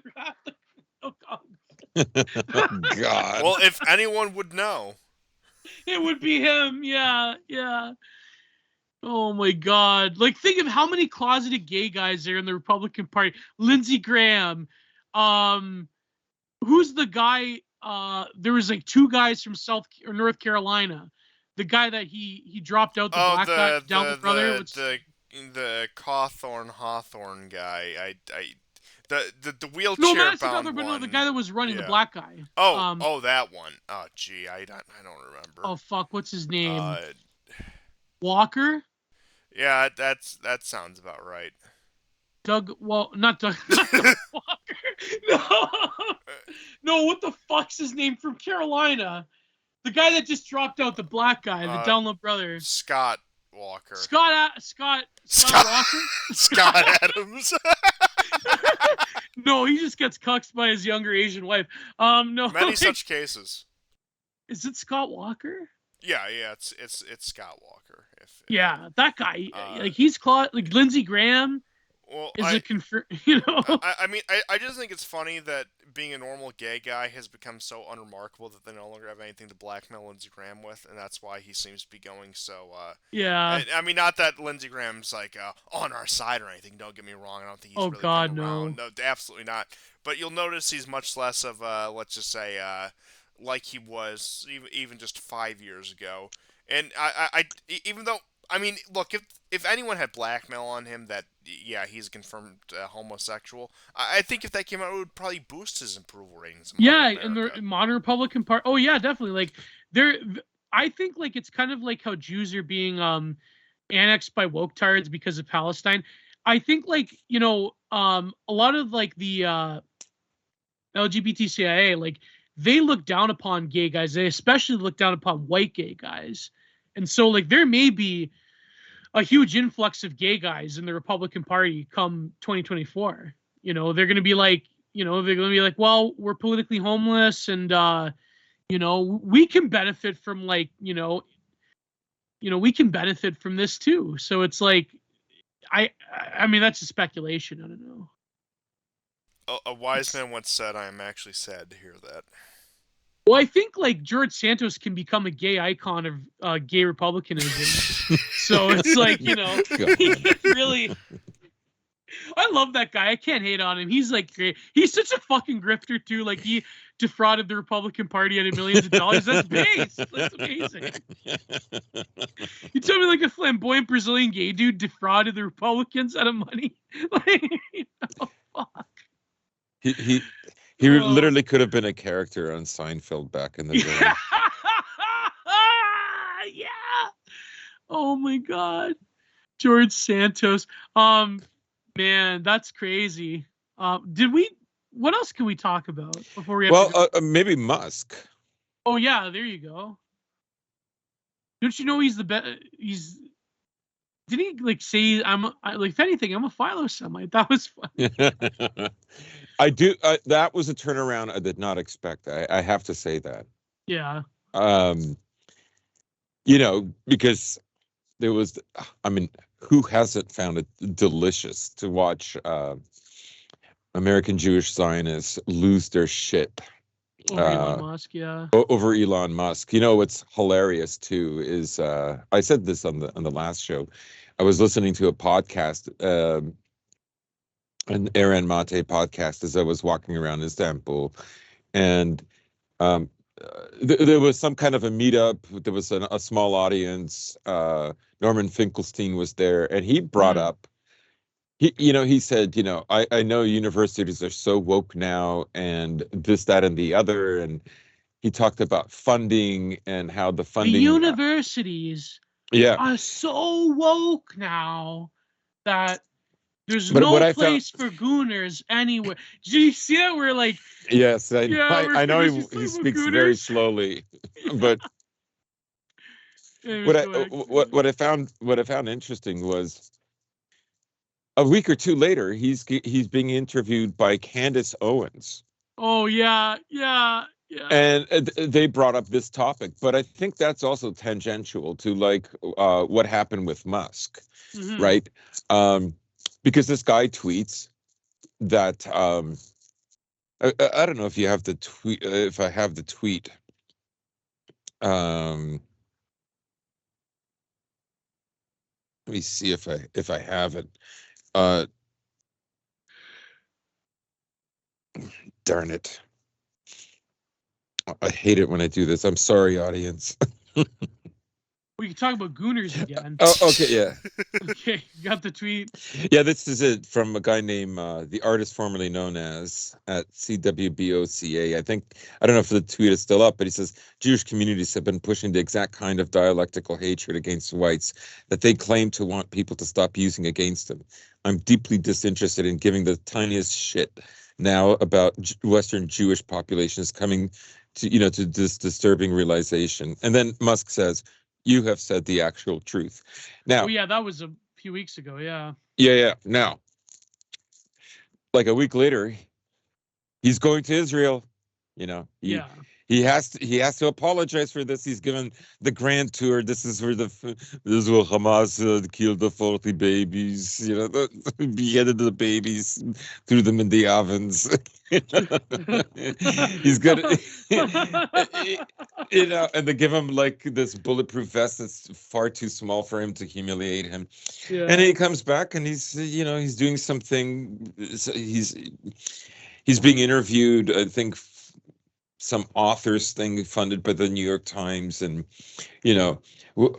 Apple's not coming back. Uh, because the nature of Twitter has changed. Basically, the apology tour that should have happened by him going to Israel never did, and he says "F you," "F them." Like, I don't care if you're going to try to bribe me with money, it's not going to work. I have to say that was pretty bold.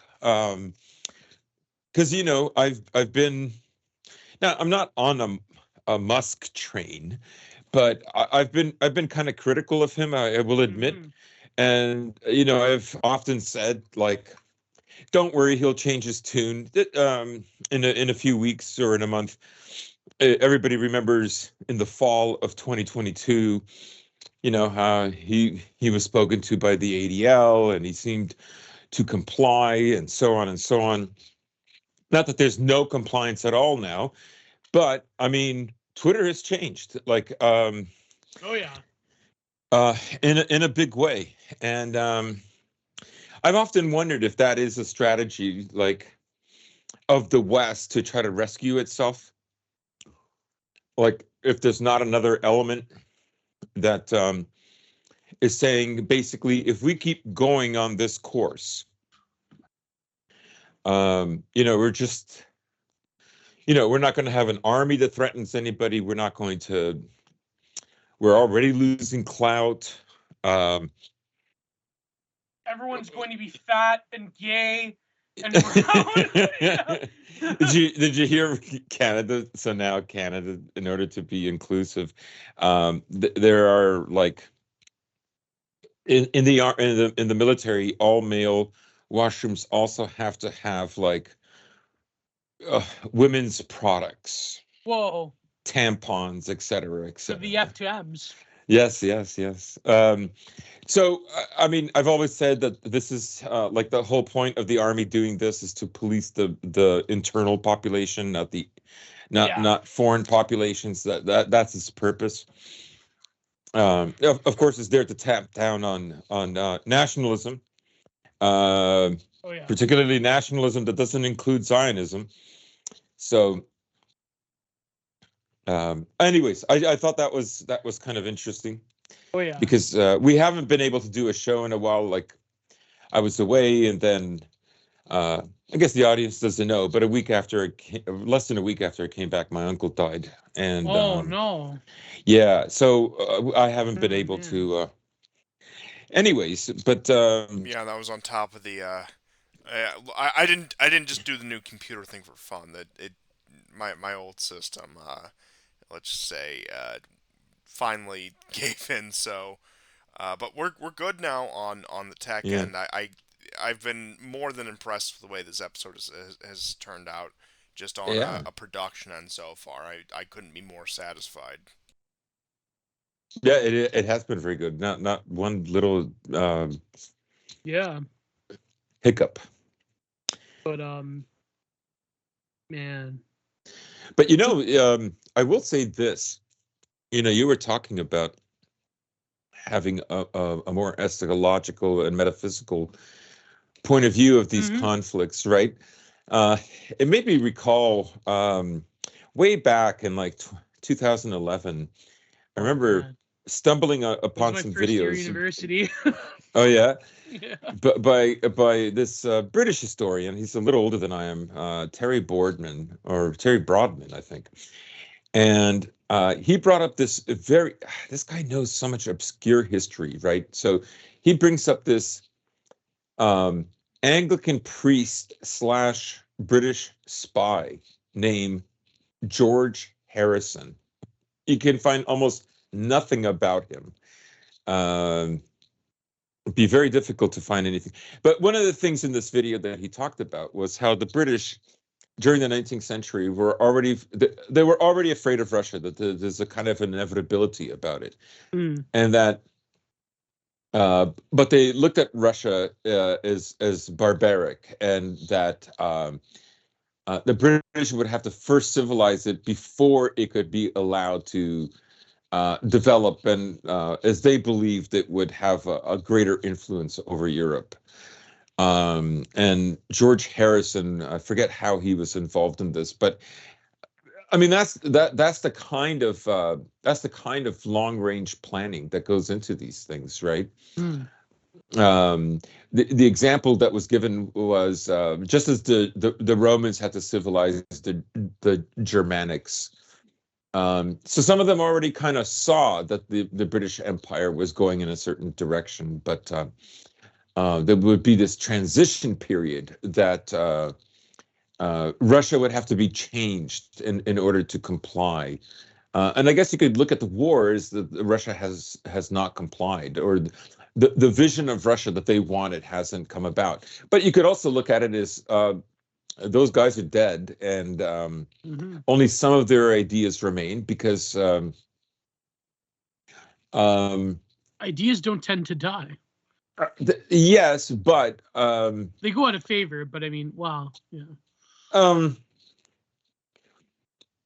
Well, I mean, we've been talking tonight, let's say, about Zionism and Western power, right? But you could argue that Western civilization found a way to incorporate Zionism into its ideology of being the dominant civilization in the world, right? Of course, that's you're getting now into internal and external polities within a civilization, but anyways, I thought that was kind of interesting because I mean that blew my mind. That was 12 years ago when I saw that video.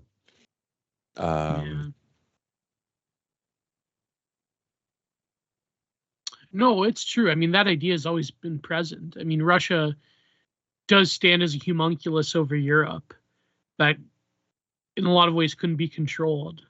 Oh, especially the Anglophile civilization. I mean, look at British policy from, I don't know, let's just take a very narrow view of this and say from the 19th century onward, it was a consistent sabotaging of any sort of alliance between the continental powers with Russia.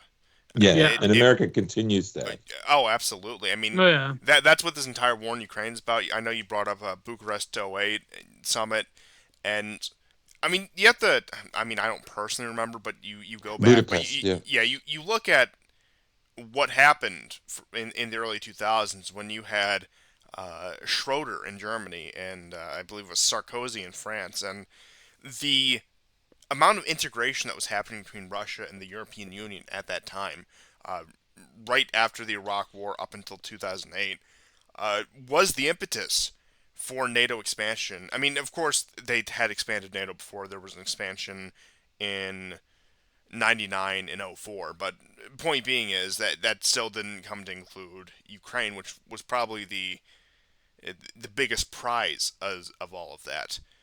And it was from 08 to 2014, slowly by slowly, they worked to decouple any potential partnership between the Russians and the Europeans. And you take a step back, and if you were to look at this completely pragmatically, just completely long term, if Washington was willing to cede some of its power, I know that that's a big ask, it could have had a much more balanced world. It could have had a lot less concerns. Now, it wouldn't have had the reach that it even arguably has today. But in terms of longevity, it would have had that. And you actually saw this going into Trump's first term.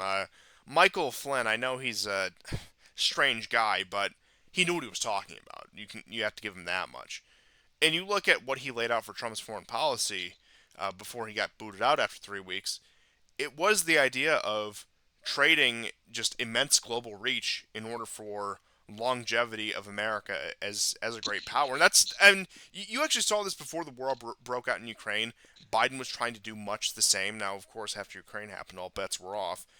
But it was a too little, too late proposal. I would say even on Trump and his administration's part in order to do this. Whereas the time to do this was in the 90s. It was in the early 2000s. But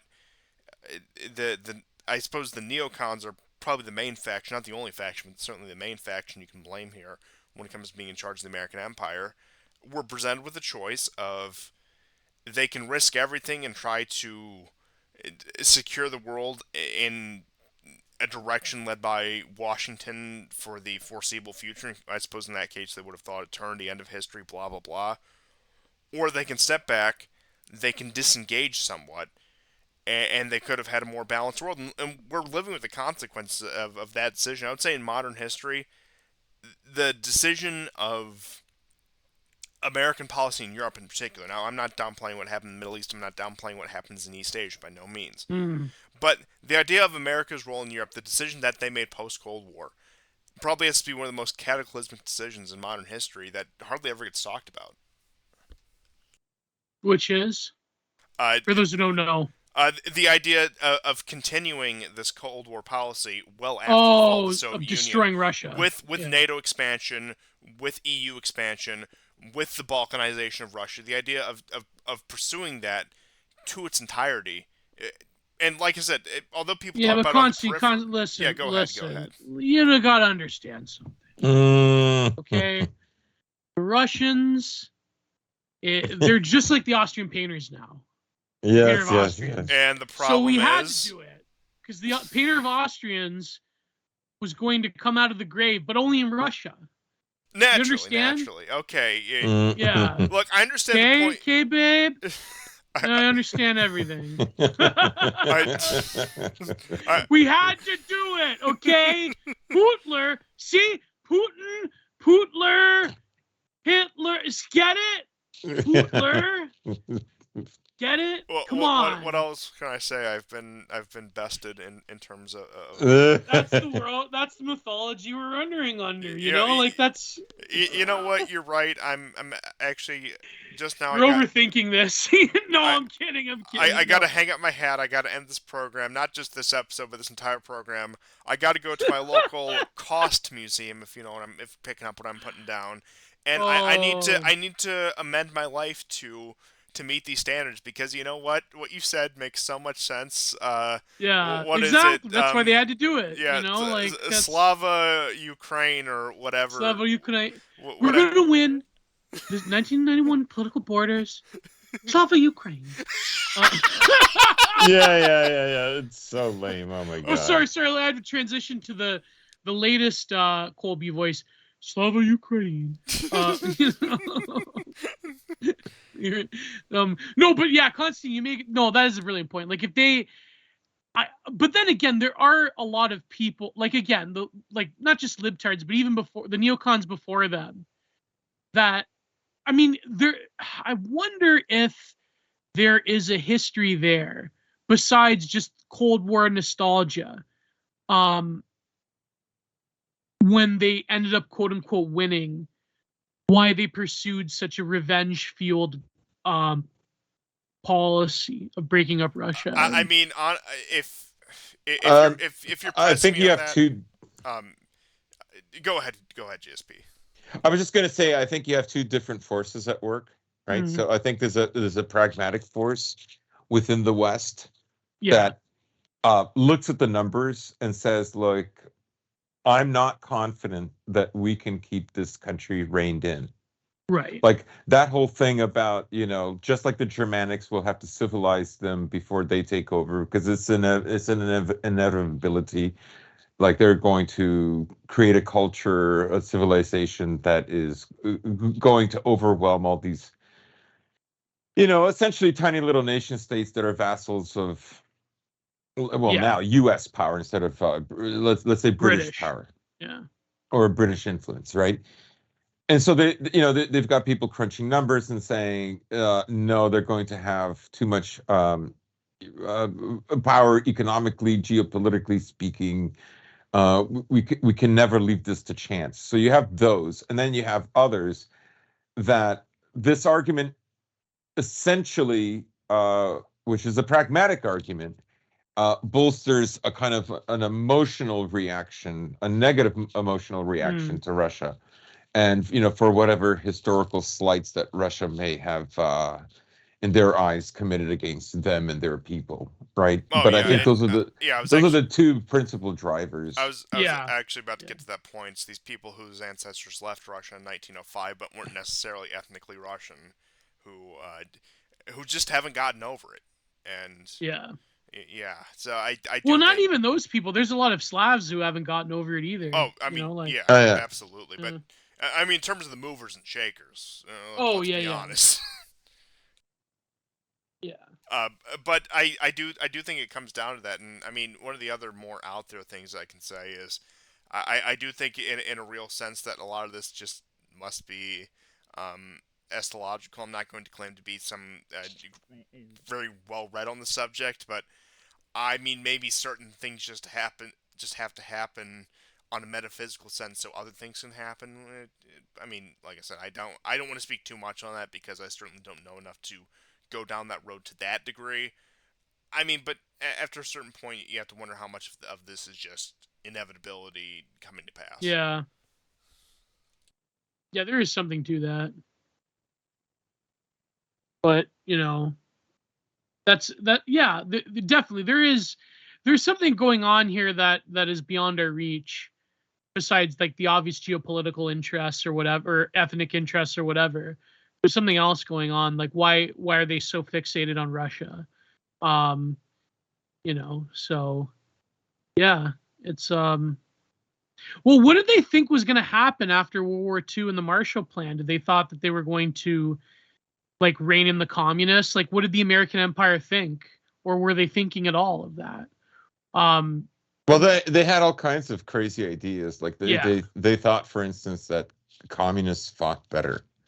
Yeah. Or you know, would sacrifice themselves more. And it's like, I mean, Do they yes, think Uncle yes Joe and was going to be no. their friend forever? Is that what they thought? Like, No. I No. think, for instance, I think that the British certainly were not happy that Russia was was an ally. And again, I say Russia because Britain's beef with Russia had nothing to do with communism. It Right. just had to, yeah. So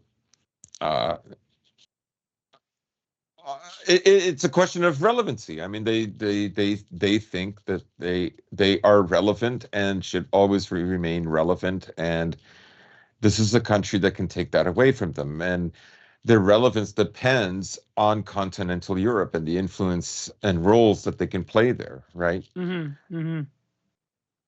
now they finally achieved it. It took them, what, 70 years? But how long has it been since World War II?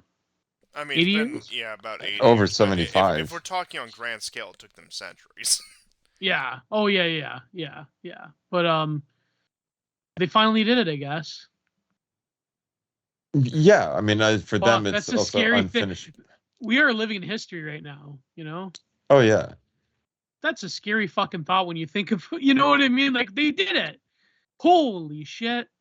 I know it's something I've been talking about for nearly 2 years, ever since the outbreak of the Ukraine war, but this has been the death knell of Europe. This has been the final capitulation of Europe to the American Empire, and that's it.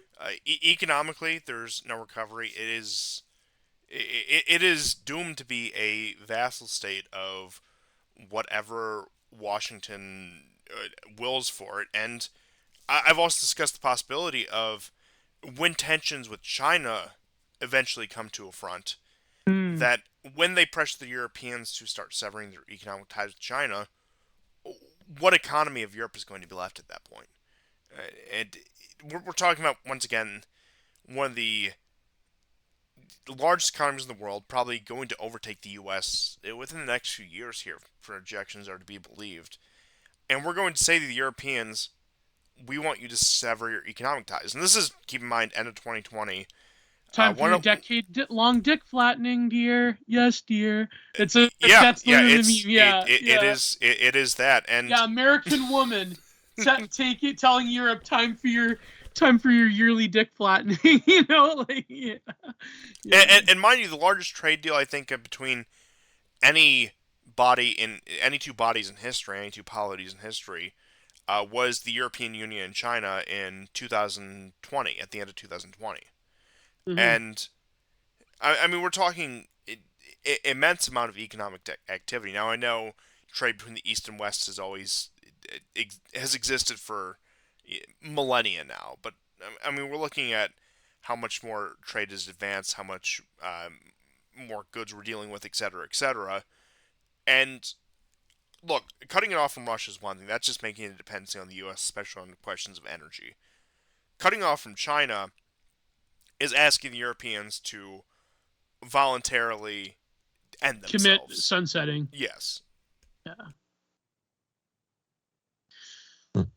Wow.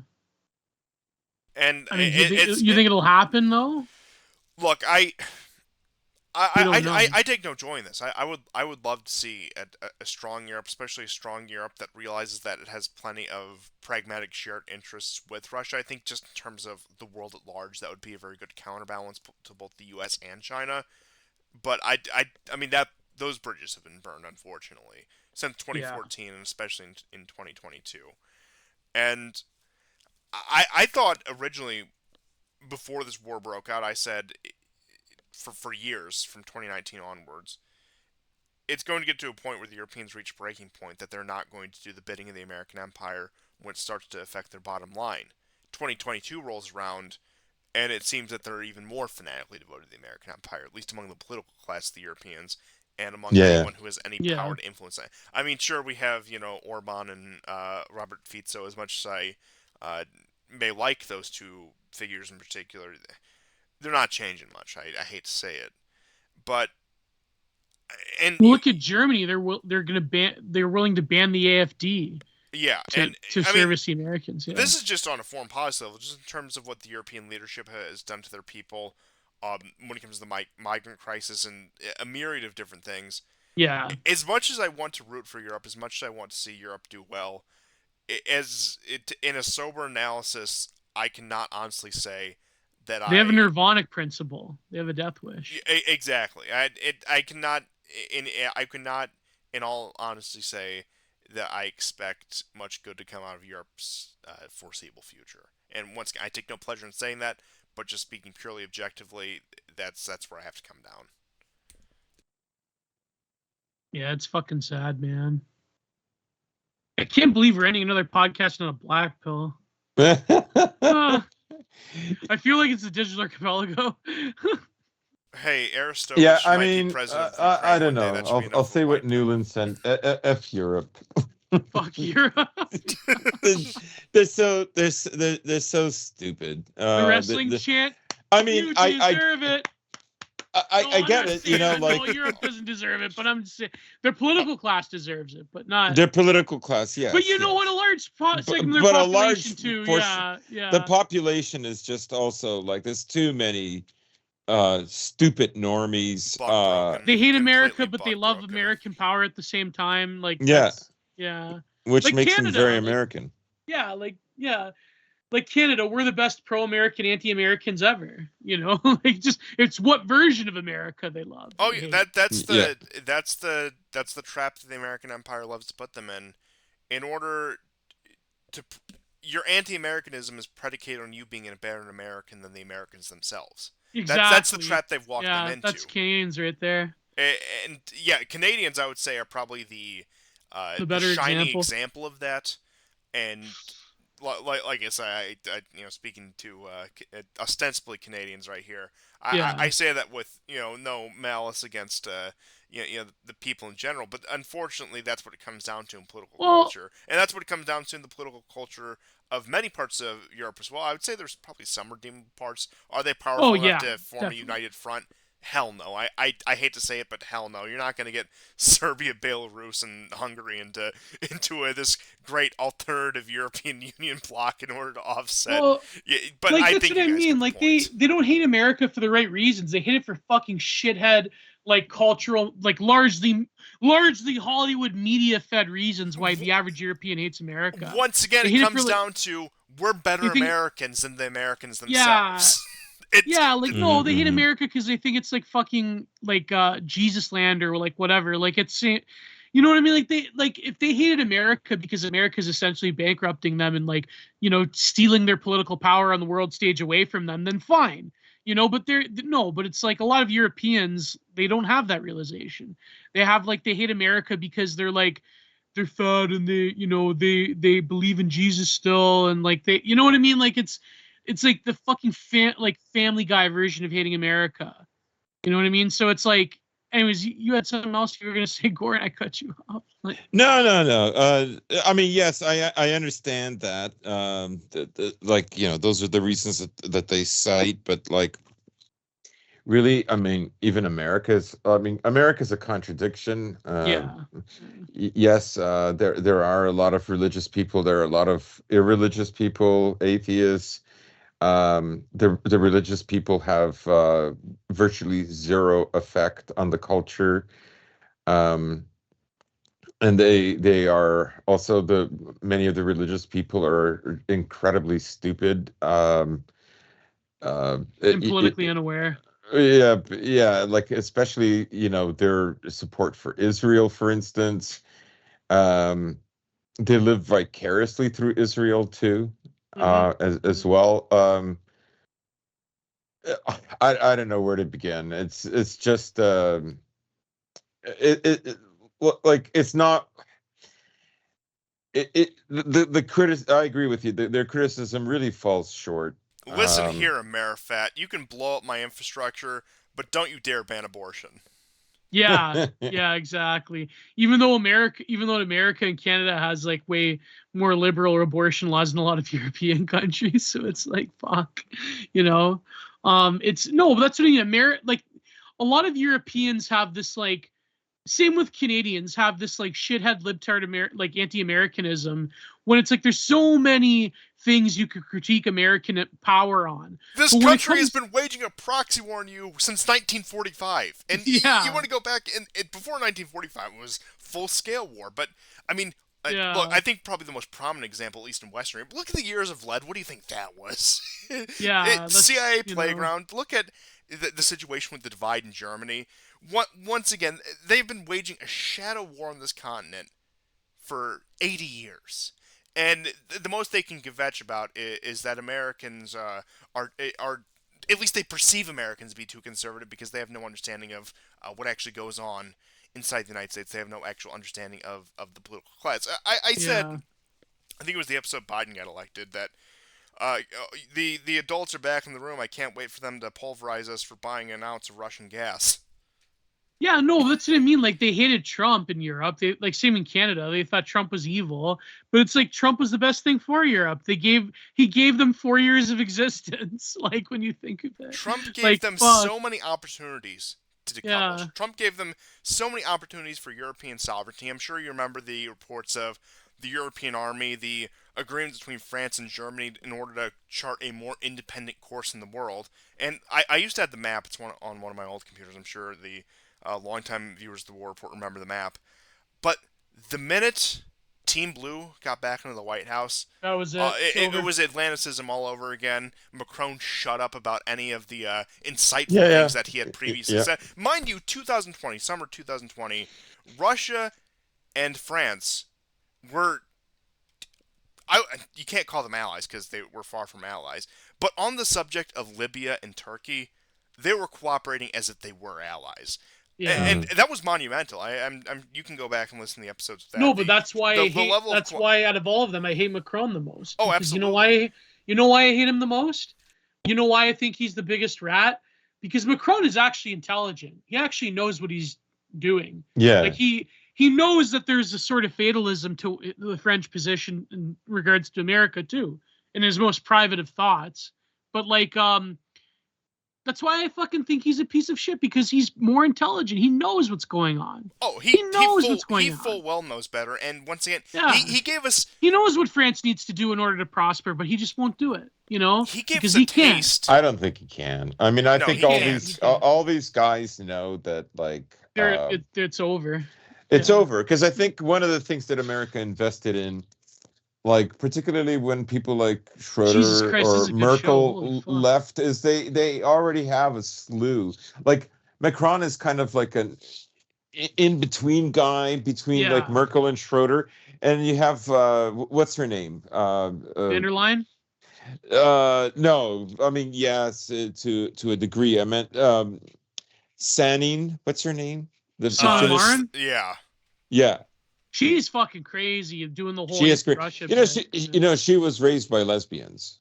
Oh, did Oh, you that see her makes so bikini much picture? sense. That does make a lot of sense. Yeah. Yeah, she was raised by lesbians. You know, she basically like, I mean, I don't know if she spelt it out, but she was cheating behind her husband. Yeah, did you see those her- bikini pics? yeah. Like She ain't this that is great. I don't know. I don't know. She's The got former president of the Neva Yacht Club. Oh man, she isn't that great. Like, I mean, I don't know. She's too skinny for me. She probably is like a total like she's like a wooden board in bed probably. You know, like she looks like the type. God. You know, Well, like I mean, I don't know. just Are all of Finnish the Nordic women more countries. sane than like That's- Swedish women? I mean, I don't know. Couldn't tell you. yeah, what a place. Ugh. But I digress. I'm not. I have to ask Bleep Sama. Oh, Bleep Sama doesn't like me. But if I did, I would ask Bleep Sama. You know, but like I don't know. Like it's just you were saying about Sanna Marin. Yeah. Yeah, I just think that it's that's the archetype that they want, and you know Yes. these people Justin either Trudeau and Sanna Marin. were educated in America or have very strong ties, and they're there. Like if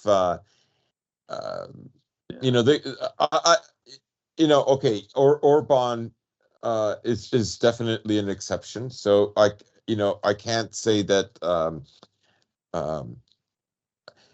I mean, but but look at the realistic position of Hungary. As much as I will praise Orban for what he has done and what he's done for the Hungarian people, it's either Well, he has Hungary flaws, is too. marginalized in Europe and has to go completely east, which I'm not saying is the worst thing in the world.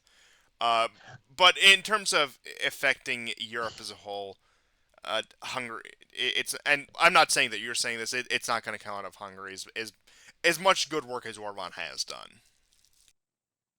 yeah, of course. I just don't know how much power, realistically speaking, any of these European leaders have. No.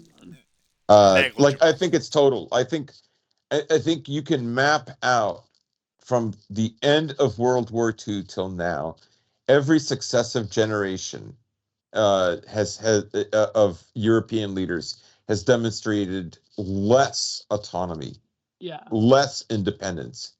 Every successive generation, every decade, it bears this out. Well, like Orban has a massive flaw going into it, right? And it's not just like the pro-Israeli shit, but like, no, the massive flaw that Orban has, and this isn't, I don't know, maybe it's just too late and I'm just being a schizo, but like, the problem with Orban is that, unfortunately, this doesn't help him, which is the domestic right wing in America really likes Orban because of people like Tucker Carlson. Now, if push comes to shove, that will be perceived by the regime if Biden were to get in next year as a threat, or if the Democrats just keep winning forever, right? In 10 years from now. So Orban will be perceived as a threat, and they will and they've already done this with, the fucking, what's that, like federal, they're basically run by glow in the darks, something Bellingcat.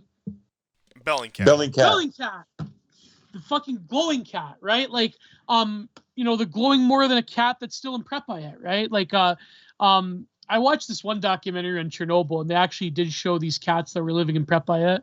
But no, they've already done this in places like Bellingcat. They've done this in, from whatever Antifa tracker circles that I lurk, particularly ones that are funded by the German government. The Travis Brown network, they've done this thing where it's like, well, Orban is like secretly a Nazi and he's like running cover for the American far right, and they all love him because he hates gay people and he wants to like have an Hungarian ethno state or whatever. So they've already done this work, but I think if push really came to shove, then the American state would interpret Orban as a threat because now he has cachet with the American domestic culture war polity. Oh, of course. And I mean, And so, they've in a been- way, the right-wing loving Orban actually hurts him. When you really, I hate to say it, because I like Orban to a respect, but it's a painful thing to say. But in this case, the American right wing sucking his dick is actually going to hurt him in the long run if the Democrats keep winning and the inner party keeps winning and so forth. Yeah, I would fundamentally agree, and I actually do fundamentally agree. I should state that much. But you do see in the 2018 election, the 2022 election, various moves by the State Department, even under the Trump administration. Yeah. They have tried to remove Orban and Fidesz from power. So after a certain point, I think that's just something they were going to pursue and will continue to pursue, regardless of whatever the public opinion in America is on him from the right wing. But yeah, I agree with you. That just gives them all the more ammo that they need to create this international secret cabal of far right, whatever the slander term for us is that week. But yeah, I do agree that that's just. Oh, Orban is a Christian nationalist, theocratic fascist, according to the SPLC. Oh, wonderful.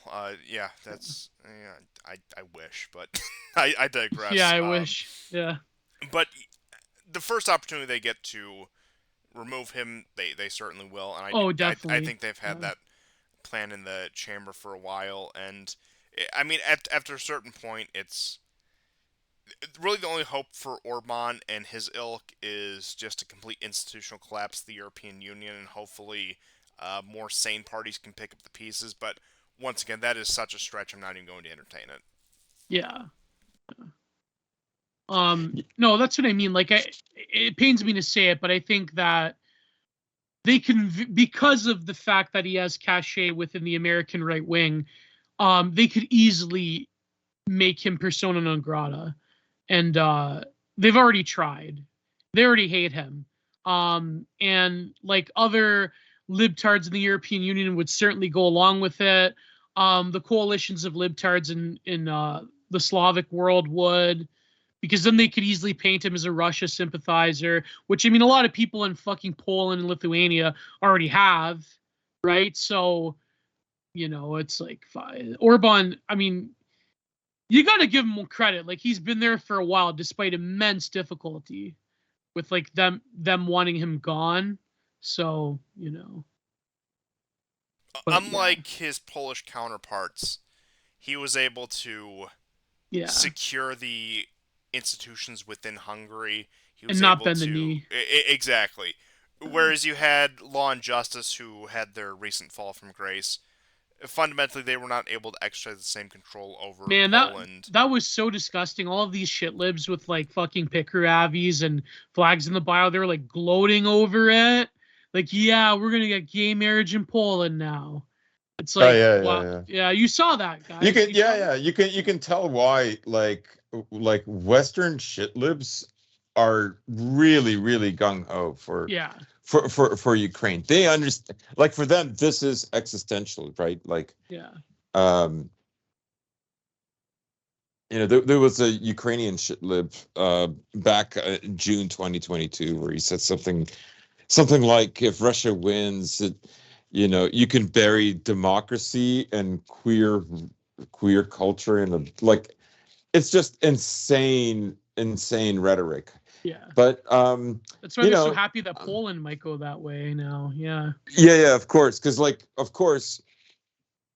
I mean, America. I don't want to draw too much comparison between cyclical and linear views of history. I'm just saying, if you look at the space that we're in, Iran, Russia, China, even Saudi Arabia to some extent, they're experiencing a cycle right now. They're experiencing a going back in time as they go forward. Yes. Right? Yes. Yeah. Right. Yeah. Whereas the Americans, even much more than the British, are extremely linear. It's right? internal now as well. Yes, and they hate history. It has to be eradicated to some extent, especially like national history. only America can define what a country is. And for them, like, queer rights are a really big deal because they completely redefine most of history.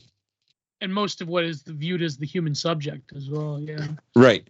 And that's why they're so invested. I think a lot of shit libs, they would rather ignore the Gaza thing. I mean, I don't have the numbers, obviously, but I suspect a lot of them would rather focus on Ukraine. I don't know. I see I see posts from time to time that are like that, but Yeah. there are a lot of shit libs that are very concerned, right? Especially like American Jewish shit libs, They're very concerned with the anti-Semitism. Yeah. they are very okay. I mean, some of them are completely stupid, like the ones that came out of a Chappelle show, because Dave Chappelle was anti-Semitic because he had this like joke about how aliens leave their planet for 2,500 and then they come back. I know, and I had to leave. I've never been so scared in all my life. But a lot of those activists, right? I mean, some of them I think really are guided by a kind of idealism and a kind of view of humanity, very universalist, right? Yes. Very, very much humanist, mid 20th century. Some of them definitely have pragmatic concerns, right? They know this looks bad, and they're ashamed of it. They're ashamed of what their co-ethnics are doing in Gaza. Yeah. And they know that in the long run, this cannot serve them well. That's the other thing about Israel right now. Like, it is a big deal because 2023 is when Israel became another country. Yes. What do you mean by that? What I mean is like they've been this exception, right? Well, we suffered this, and so we can do that. We can commit certain acts of violence because racial hatred and violence. Because this happened to us, and I think 2023 kind of marks a point where brown leftists even a lot of people, yeah. What's that? Well, I said brown leftoids, they either don't care because they don't have the cultural context, or like the Zoomer leftards, they probably didn't pay attention in school while they were doing Holocaust class and black. Well, they paid attention during what was the Sam Hyde skit, MDE?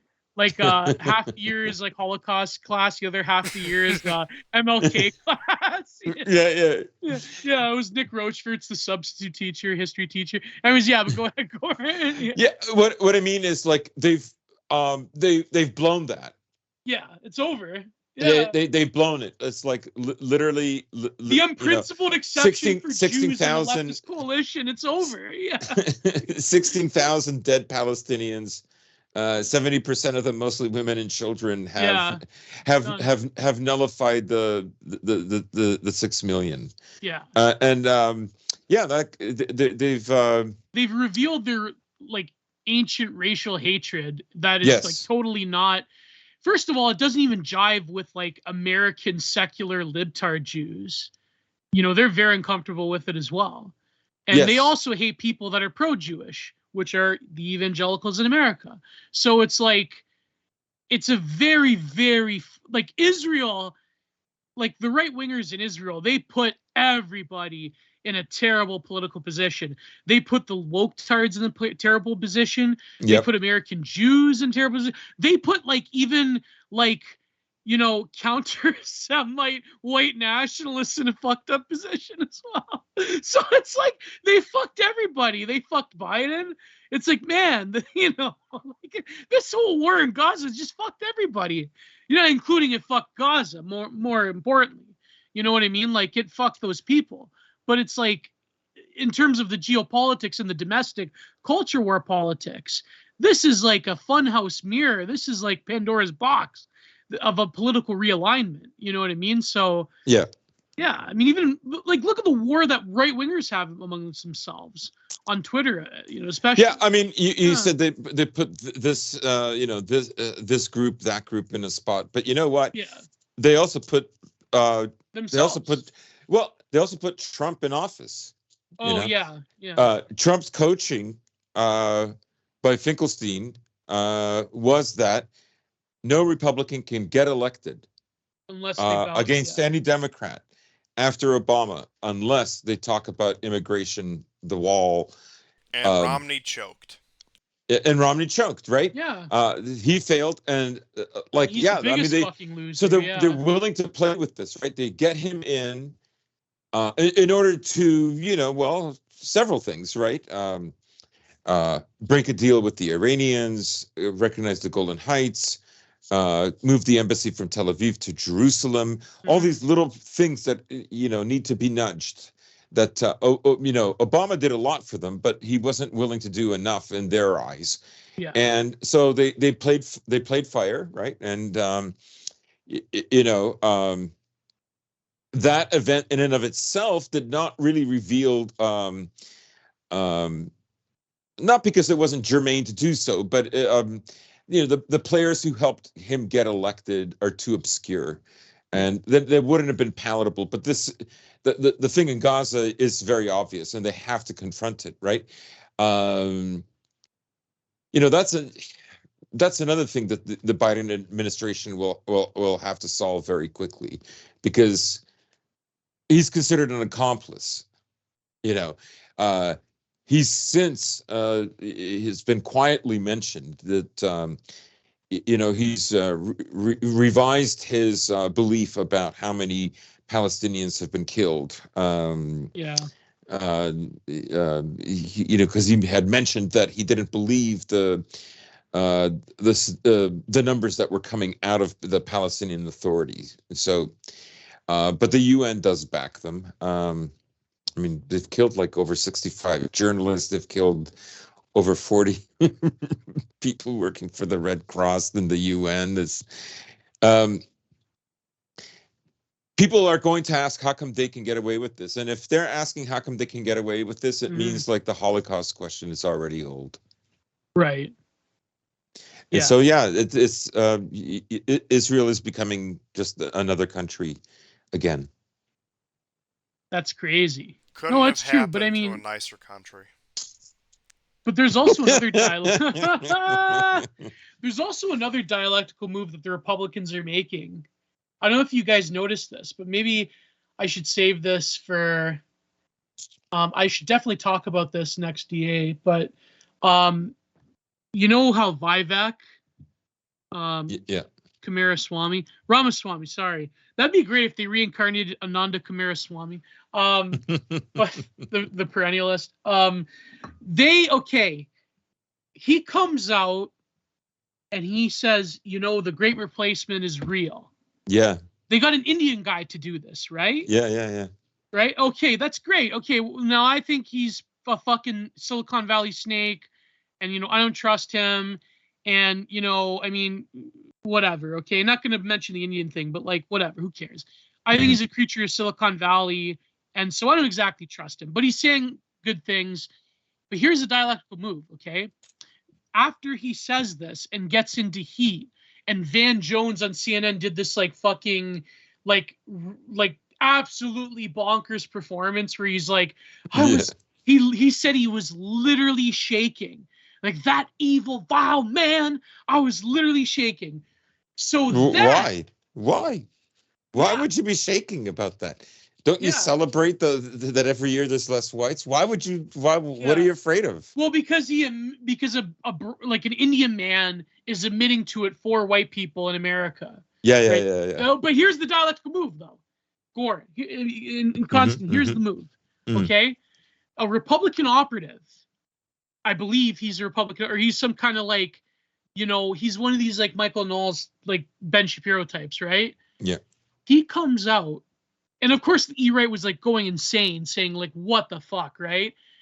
He comes out and he says, yes, the Great Replacement is real, and Vivek is correct, but it's not what people think. It's not what the evil leftoids that want to paint us as racists and white nationalists think.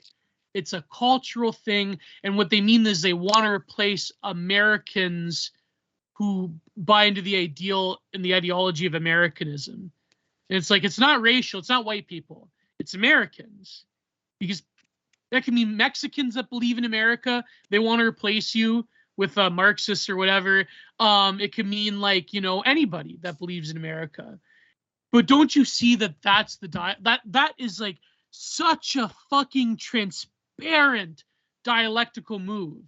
Yep. But it's a brilliant one for normicons that are going to go into 2024 probably voting for Trump, because they're thinking, yeah, you know, the great replacement's real, but it's not like, you know, evil racist Richard Spencer, Jared Taylor. No, it's actually they want to replace us as Americans that believe in liberty and life, liberty, the pursuit of happiness. Yeah, it's like, it's such a brilliant dialectical move. It's like Vivek set up the Republican Party to show their hand, and they had to respond in kind with a dialectical normicon move that had to counteract the evil. It's ridiculous. Yeah, it's crazy. Yeah. It's so ridiculous. That was so amazing. That was incredible. You know, like, it's yeah. Well, that being said, I think now that we're pushing 4 hours, as much as I could go on another 3.5, the audience will probably start revolting at this point. So, talking about George Santos again. Any final plugs you'd like to make? I know you we had touched on this a little earlier. You said you have a book coming out. Would you like to tell the audience more about that? Oh yeah, it's a mostly art criticism book called. The title is Neoliberal Kitsch: Art and Aesthetics in the 21st Century. So, and yeah, and last episode of Digital Archipelago was on my channel, where we covered the first season of an obscure Canadian show that was produced by Showcase called Kink, that features that features a whole cast of various people into alternative lifestyles. So, and it came out in 2001, right? This is like ancient, you know, this is like early 2000s Kino, obscure forbidden Kino. So, I really put Prudentious through a lot that episode. So, you know, yeah, next week. It would be wearing on anybody. It would be wearing, yeah. So it was even wearing on me. You know, so I don't know, man. It's things I do for nostalgia. So yeah, then next week I'll probably have a solo episode of Content Minded where I talk about various things, and yeah, you know, it's kind of too late for me to do the whole shilling thing, but this has been great, man. I think this is one of the best episodes we ever recorded together. Yeah, I like this one. Absolutely. It's a nice comeback from our brief unscheduled break. So, yeah, Gio, it's always a pleasure. And for our audience, thank you for bearing with us. We are back. We should be back on a regular schedule now until the next thing comes up. So, we'll see you guys then. And good night. God bless. Goodbye.